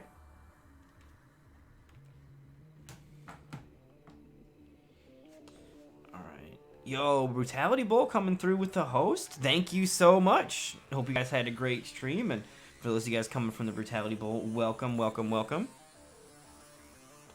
Looks like we do have our competitors ready in the lobby picking their characters, so we are going to go ahead and get into our next matchup here, which is going to be Crispy Fungus versus Blue Linkies. Points leader right now in the Nightmare series versus Blue Link, who is right now in, I think, 8th place in the points, so he's just outside of qualifying, but he's tied with Dark Elite. Dark Elite's already fallen into the losers bracket a little bit earlier in the bracket, so this is really big for Blue Link if he can secure a guaranteed 5th place position, while we have Dark Elite still kind of working it out from the loser side. So we'll see what happens, though. Blue Link gonna go with his Joker pick. Typically, we don't see Joker from him, but here today, it's going to be the Clown Prince. Oh, you got it backwards. Oh, do I? Oh, what? The names are wrong? Okay. There was a bit of a counter pick war. All right, well, my bad. I thought that they were on the other side. Oops. Don't listen to anything that I just said right there. It was all a ruse. So Crispy Fungus is not unexpected at all to be going with Joker then. He's been playing a lot of Joker this season. Yo, what's going on, Valiant Shade? Round 1. Hope you had fun in the Brutality Bowl. If I recall, that you were in the Brutality Bowl today, so I hope you had a good one. Yeah, we had a bit of a counter pick war at the start, so Blue ended up hiding his cursor, and he's got Garrus on screen. I've seen him play Garrus because I play Blue all the time. What if he But accidentally picked I don't think Gears? I've seen him This wouldn't be the first He did time hidden accidentally select. picked a Yeah, character right. in And tournament. his hidden select accuracy has not been the best. So maybe it's accidental gears. His name is Grape. What does that mean? Great. It's just stupid. That's all it is. The grape flavor. Grape. Not really a grape It's just flavor. grape. I prefer either. If it comes in watermelon flavor, I want watermelon flavor. But I mean, between like the classic grape or strawberry, I'm strawberry all day. Although I guess He actually has I would not eat a a range watermelon. watermelon. I would not have a watermelon and peanut butter, like a watermelon jelly and you know what I mean, like peanut butter and jelly, is Ew. strawberry jelly. You're right. But like watermelon Jolly Rancher and like everything else is delicious. But you can keep it for peanut butter and jelly. That's I suppose. great.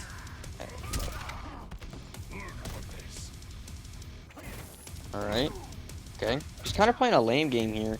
I like the way he's playing Gears is Garrus. good He's at kind of it, just though. playing mistakes. Oh fuck your advancing string! You Shifting see that, dude? Shifting stands is so cool. Still gonna get caught. It is. though. It's really unique. Oh yeah, doesn't the boxing glove have a crushing blow that doesn't exist? Yeah, it's got definitely got a forbidden crushing blow. You have to whip punish. Yeah. You have to like get at a punish max with it from distance. like max range, and it's a high. and It's not really awkward. opt Okay, that was to a good go whip for punch by Blue, damage off of it. Crispy. You have to just use the normal.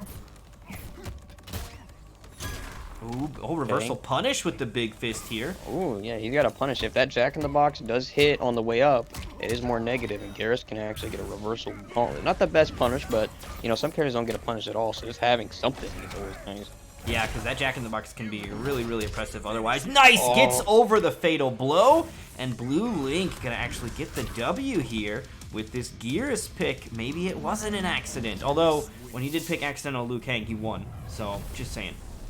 He did. The evidence did. supports either Maybe, claim. I think that's the tech. He could just accidental pick every set and just win. Mm-hmm. I don't think this is an accident. He actually Instinct played kicks in Garrus when he against me doesn't, today in when he didn't casuals. get the right character, and then it's like, oh shit, and then he just channels his inner Sonic Fox and takes over. I just know what everything is, right? It just goes into slow motion, Jimmy Neutron Brain Blast.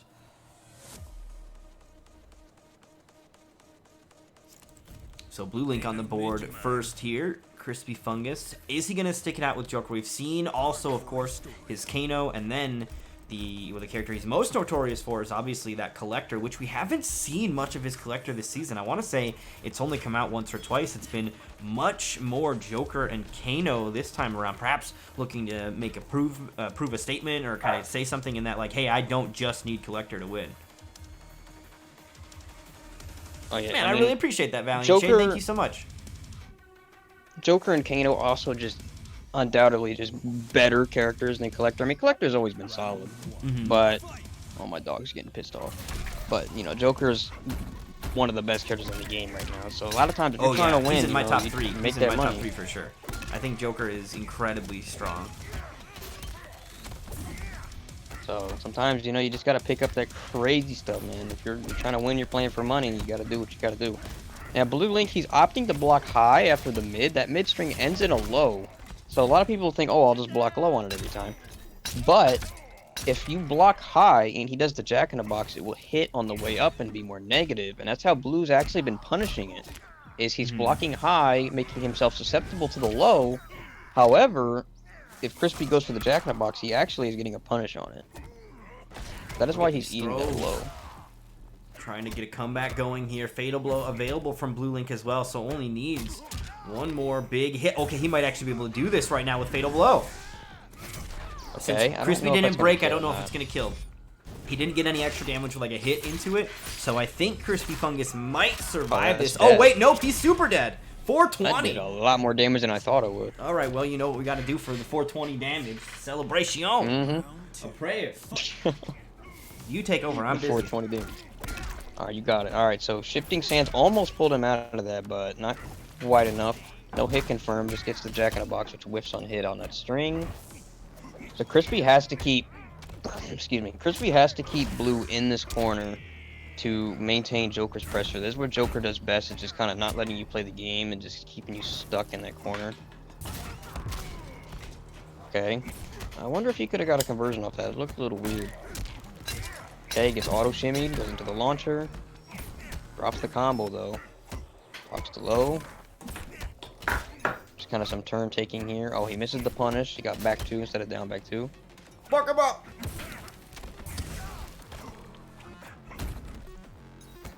Okay. Oh, caught him. It's gonna be damage. Crispy does have the breakaway now. Oh, he tried for the armor break there, so good thing Crispy didn't go for that breakaway. Otherwise, that would have been a big judo chop.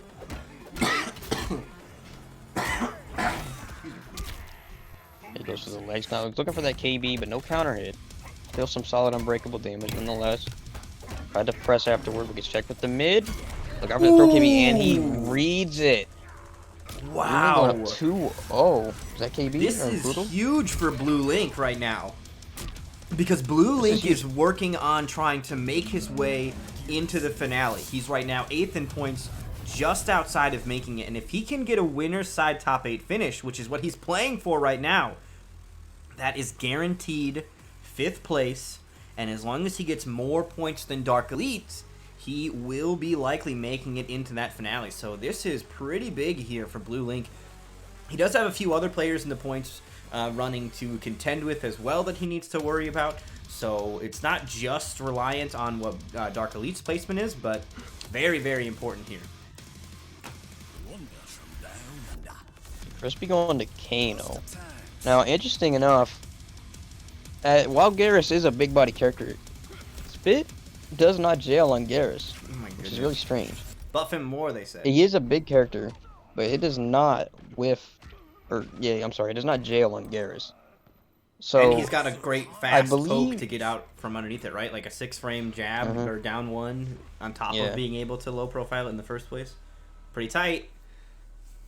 I believe he has to crouch block the forward one. Like, I think if he stand blocks the forward one, it'll still jail. I think if he has to crouch block it.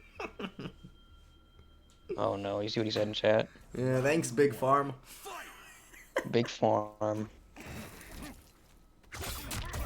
Alright, gonna go straight into the Vegemite buff. Not gonna really do anything in So, terms okay, of projectile forward one avoidance, knife but it's does gonna jail, be however. damage.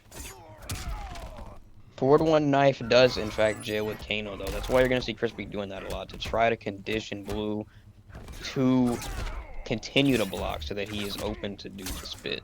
Okay. Alright, it's the choke.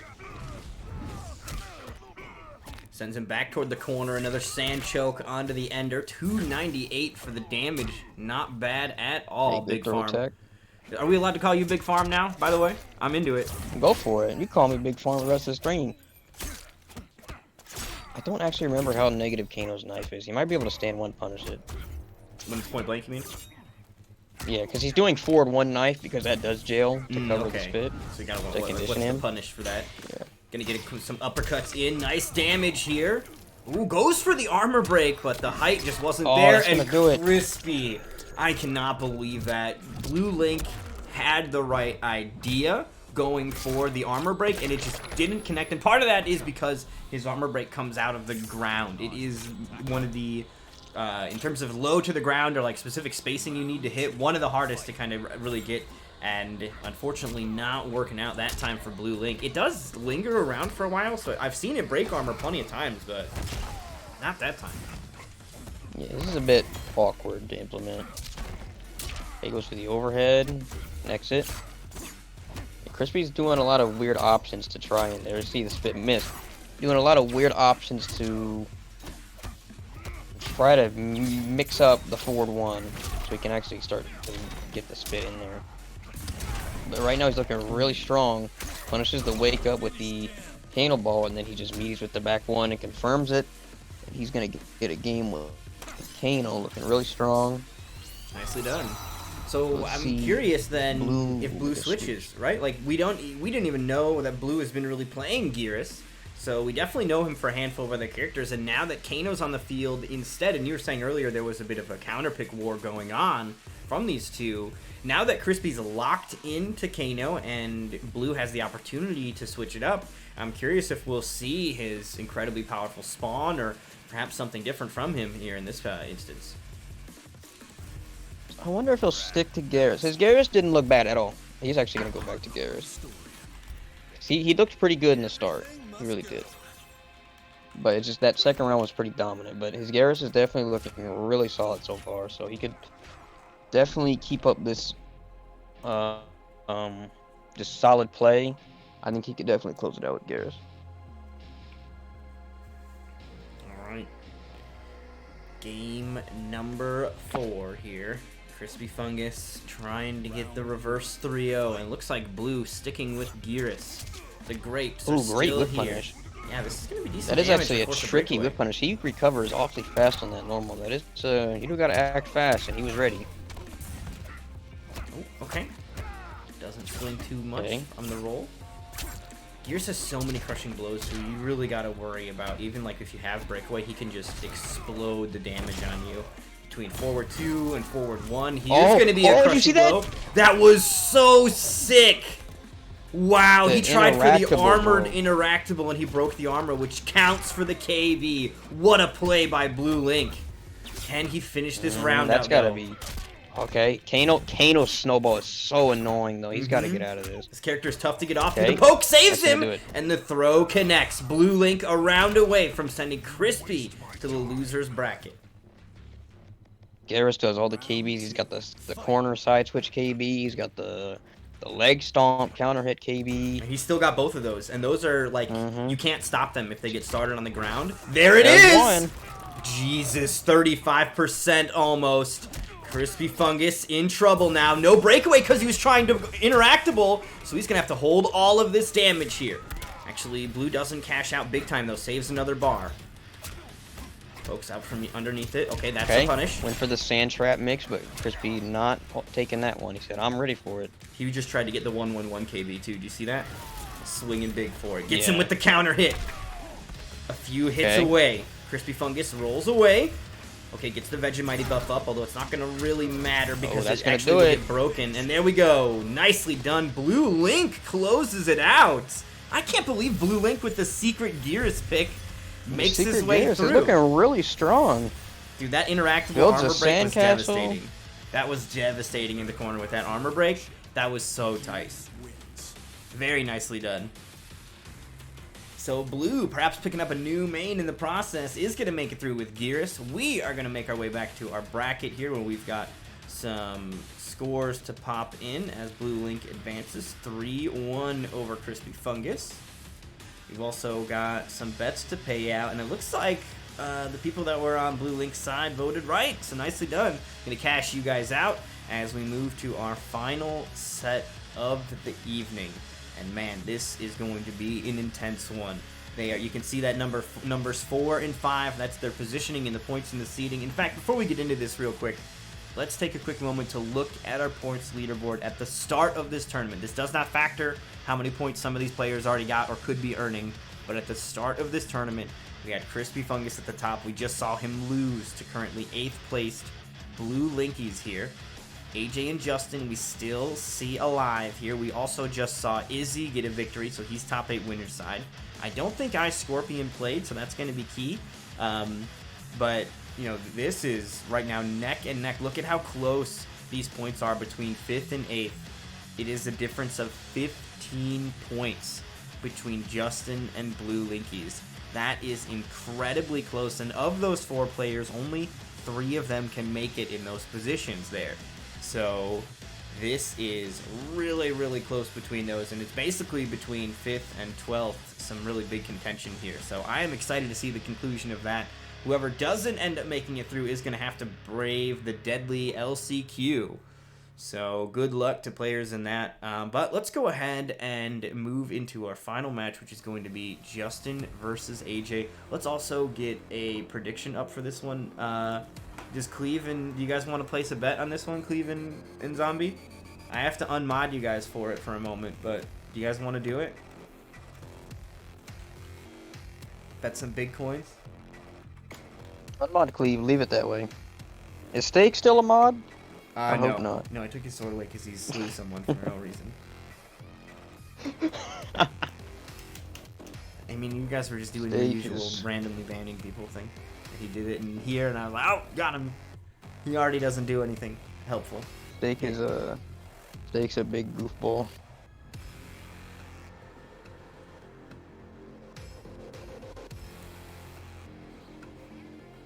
Alright, I don't actually know if Cleve is here to bet against AJ, but we are Going to try to get AJ and Justin in here. It is not easy getting them both in here. That is the thing. Sometimes their connection is a little finicky when trying to get the two of them in the lobby together. I'm sure it has something to do with like the NAT being only open for one of them at a time, because the ports that are being used can typically like one can kind of hog them sometimes. It's definitely, we've done it before, but sometimes it can take a couple. It can take a couple tries.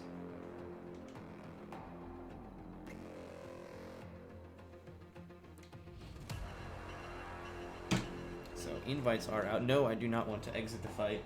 Also, I got a longer cord, so no more controller dying.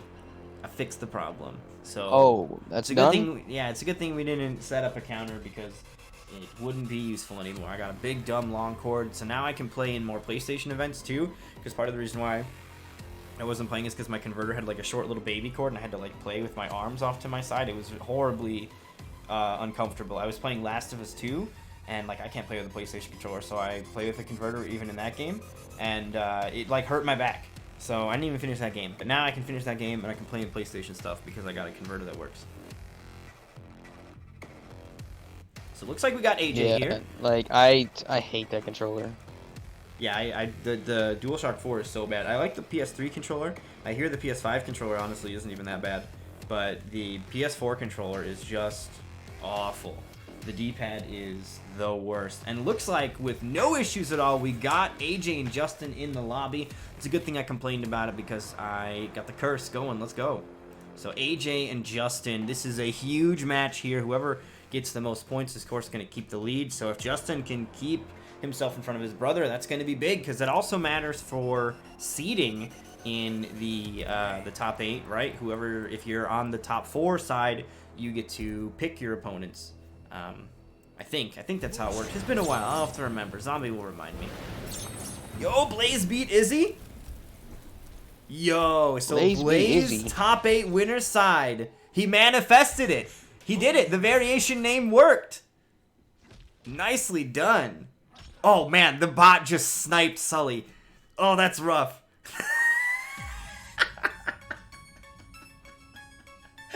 Alright, so I need to ask permission for something. So yesterday when we were in that team battle, it was Team AJ versus Team Justin, right? And I was Team AJ. Am I allowed to have biased commentary for this one? Against Justin. I'm afraid to do it, but I'm gonna try it anyway. Just to prove it's random. Alright. See? It is random. Round 1. Yeah, that's why it's funny that you got your own yourself. That's crazy. Like, okay. You hired an assassin and he got you.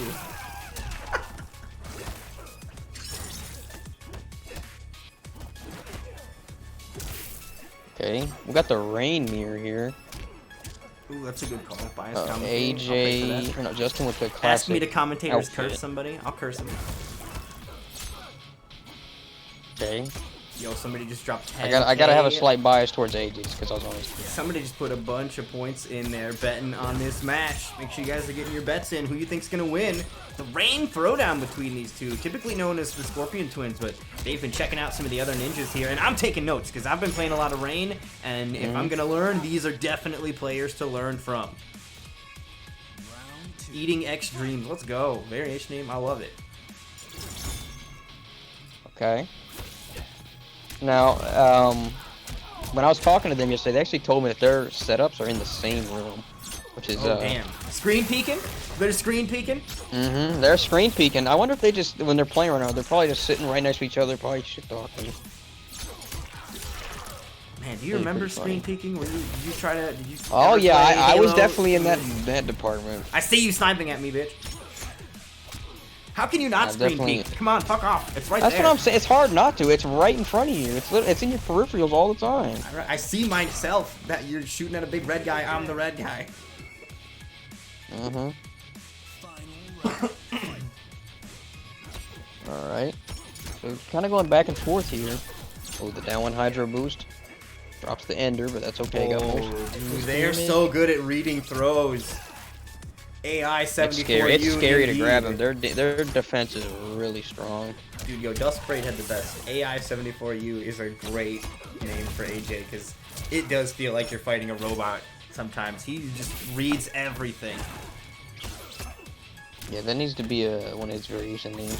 Yeah, dude, AI 74U, let's go. All right, gets the opening. No breakaway to stop this either. Justin's going to have to hold this damage. Geyser Palm gets it to end at around 30%. Not enough for an amp there. Will he be able to chip out? Yes, he will. The Hydro Boost at the end. Looks like Justin may have even been pushing a button. Maybe he knew the Hydro Boost was coming and just wanted to try to interrupt it, perhaps. But nonetheless, it will be AJ securing game number 1 here. Very nicely no, done. you got it wrong, actually. That was Justin. Wait, what? That Are was you sure? Justin's game. No. I'm positive. You're Go to the positive? scores. I'm All right, positive. well, look, dude, they're both playing the same character. Are you sure? You can look at the cost score. Oh, man. Fuck.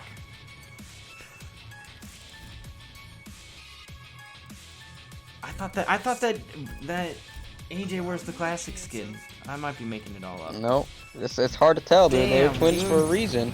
Damn. Like that. Oh, man, exposed. Gotta check these eyes later. Fuck. It won't. Maybe too much celebrating. I hate to be that guy that corrects, but I can't let you get it wrong. No, you're right. It would have been awful if I got it wrong. You see they're playing the same variation, too? Yeah, they had. It's so similar. It's easy to get mixed up.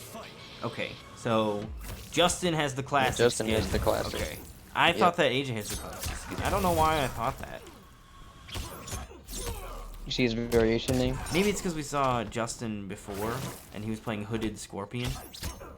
And I was like, oh, another hooded character, it's Justin again. But nope. I'm making excuses. It's all made up. I don't know why I did that. I fucked up. My bad.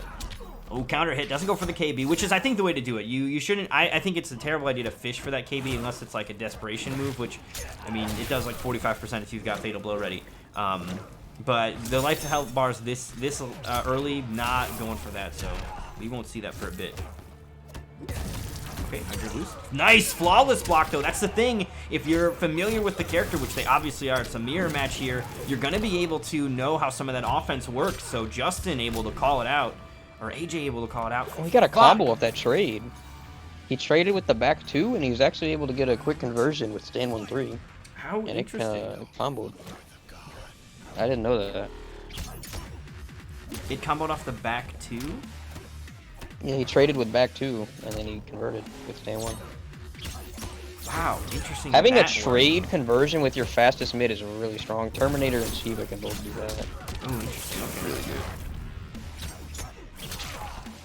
Okay. It's a nice knockdown. Wake up, goes back into the corner.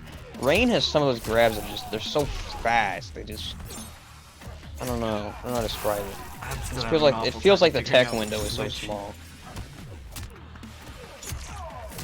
Was it just? I believe Justin got to throw KB there. Oh, this is so confusing. I don't know which one's which again. I forgot. But Justin got the classic. Don't worry about it. Justin has the classic. Okay. Okay. Now it's 1-1.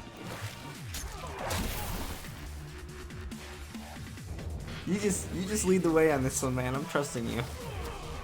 All right, you got my word for it. All right. Yeah, because this is a lot. All right. So now it's 1-1. Justin has an opportunity to switch. Do you think either of them will switch? Because if like they both know their characters' counter picks and whatever, I'm sure that they have like maybe a couple of like maybe secret hidden weapons. But here's the deal: if they do have hidden weapons from each other, they're not gonna use them here as much as I think they'll use them in the finale, right? And I think ultimately like they're going to be familiar with a lot of the tools that they're bringing to the table because this is going to be, for the most part, What like, your is trading this? partner. This is who you bounce ideas off of. So, not going to be any way to kind of bamboozle your opponent here. Let's see what Justin does. Or who's picking something different? Is it AJ that has to pick something different? What is happening? No, AJ's locked. I don't know what he's doing. Okay, because I'm getting hella confused. I think he was just teasing his brother with Liu Kang somehow. Oh, alright, well. Justin was hovering Setfion for a minute, though. He had me worried. But they're just running it back with a different outfit.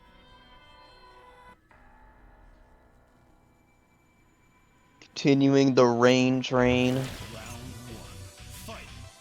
Okay, so now I kind of wish he kept the it's not the classic rain. outfit. Would have helped me remember a bit easier. Yeah, I know it's a bit harder for me now, to be honest. Yep. Purple garb versus purple garb. Good guess, bitch. Which one do you think's winning? Okay. So AJ gets the grab. I like AJ's outfit more, so I'm gonna say it's a good outfit with AJ. So I'm gonna remember it. Okay, nice false block by Again. Justin. That floss block is tight. Nicely done. Oh, another floss block though, right back. AJ didn't have the meter to do it. Isn't AJ? So he wasn't able to answer back. Got it But right. I just call him Ray. Alright. Get it right. Full games, nice reversal. Reversal grab. Meaty Hydra boost. Kind of trades with it. Yeah, I actually like meaty Hydra Boost as an idea. You can't do it every single time, but it doesn't actually like always end awfully. I don't know. So 1-3-3 into Hydra Boost is my go-to combo in the corner because that leads into 40% in the corner. Oh, really? That's a lot of damage. Yeah, yeah. With Geyser Palm at the end, you can make it 43 for 2 bars. So you do 1-3-3 Hydro Boost, 3 Hydro Boost, and then 1-3-3 Geyser Palm, and it's or maybe it's 2-4-2 Geyser Palm, and it's 43%. It's huge. Ooh, nice breakaway to get out of the Geyser Palm extender. And here's gonna be the combo lift launch right there with the Hydro Boost. It's the side switch as well. That is decent damage for a bar. 36, not bad. You know, people have complained about range damage, but Hydro Boost is the solution to that, for sure. He gets respectable damage out of it. Okay, and AJ goes up 2-1 in the rain mirror against his brother. It's gotta suck though, having to play your brother in a tournament with stakes like this. Yeah, I would have thought that they would have actually gotten put in different pools because they were like in the points they are right, like neck and neck. One's just barely ahead of the other. So I thought that they would have gotten put into different pools so they wouldn't meet until the top 8. But you know, the seeding is ultimately handled by a robot. I just put them in the order of their points, and then the robot does the rest of the seeding. Cause like the players that were tied, Dark Elite and Blue Link, they got put into different pools. But AJ and Justin, who were basically tied, same pool. But it must just be the way that it wraps it around. If they were like 4 and 3, then it would have, or 3 and 4, it would have split them up. Because they're 4 and 5, it didn't, or however it works out. I don't know. Yeah, they might think that whoever's 4 is closer to number 3 somehow. Justin, gonna give us a better idea for who he is. Nope, never mind. Back to Confusionville. Mirror, mirror on the wall. Which one is which? It's back to the classic outfit, so that makes it easier to determine for me at least. Oh, look at this in the chat. Man, Viz should have really like tried to convince him to pick Jade. I would have really enjoyed an ability to know which one's which. I haven't been talking much during this set because I'm hella confused about who's who. Round one. Fight. I don't know how they got on my stream, Viz. I think they DDoSed their way to get here. These scrubs this far? No way. Okay, the overhead. Now, these are some of my favorite players to watch. I like. Oh yeah, they're really talented. Even when they play the same character, they have their own kind of styles to it too, which I think is really, really cool. But at least with Scorpion, it was that way. This time they're playing the same variation, so it's a little less prominent, but still a factor. All right, get some below. Okay. Oh, he baits out the flawless block.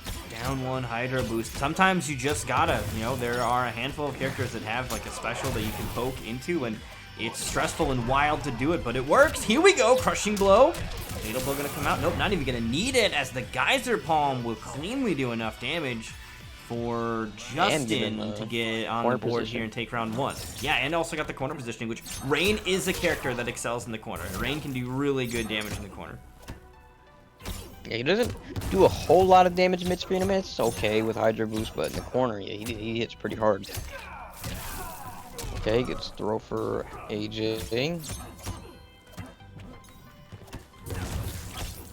Poking to Hydra Boost, nice. AJ playing very patient.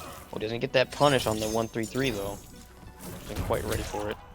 Wow, what a flawless block. Oh, didn't get the full punish though. Justin gonna punish him into the corner here with the side switch off that Geyser Palm. I love Rain's ability to control the sides and the corner carry with Argus Plunge. Like, he's got really, really good options. lot of pokes going back and forth. They even have the same variation icon. Oh, dude, you're just adding to the confusion. I didn't even notice, and now I'm not going to be able to unnotice. It's permanently etched into the brain. Ooh, look at that. I can't even tell what that is. There's the mix. It's just one of his face masks. Oh, that's going to do it with the lobotomize. Going to go ahead and take the round. And AJ answers back to now put himself on set point here. Final round. Fight.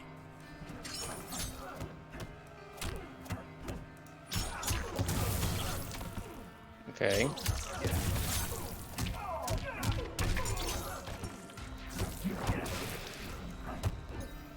Justin looking, or excuse me, no, that is Justin. All right, now I'm getting confused. That took Good me a luck, second to man. figure it out. I was about to say Justin looking really good. I was like, oh wait, no, it's AJ. Oh no, wait, it is Justin. No, that was AJ. All right, so Justin's in the classic. shut up, Dream. All right. Ooh, okay, that is AJ, I think, getting a breakaway to come out here. Yep, all right. AJ's got the corner presence. Nice false Fun, ball. boy. Oh my lord. Okay, this might. No, he didn't have the bar. Come here. Oh, that's gonna do it for AJ. Okay, AJ takes it 3-1. Are you set? I would have been fine if he mercied him, to be honest. I fed you before the stream started, so what do you want, bub? Yo, Team AJ, let's go. Get Justin out of here. Down to the losers bracket where you belong.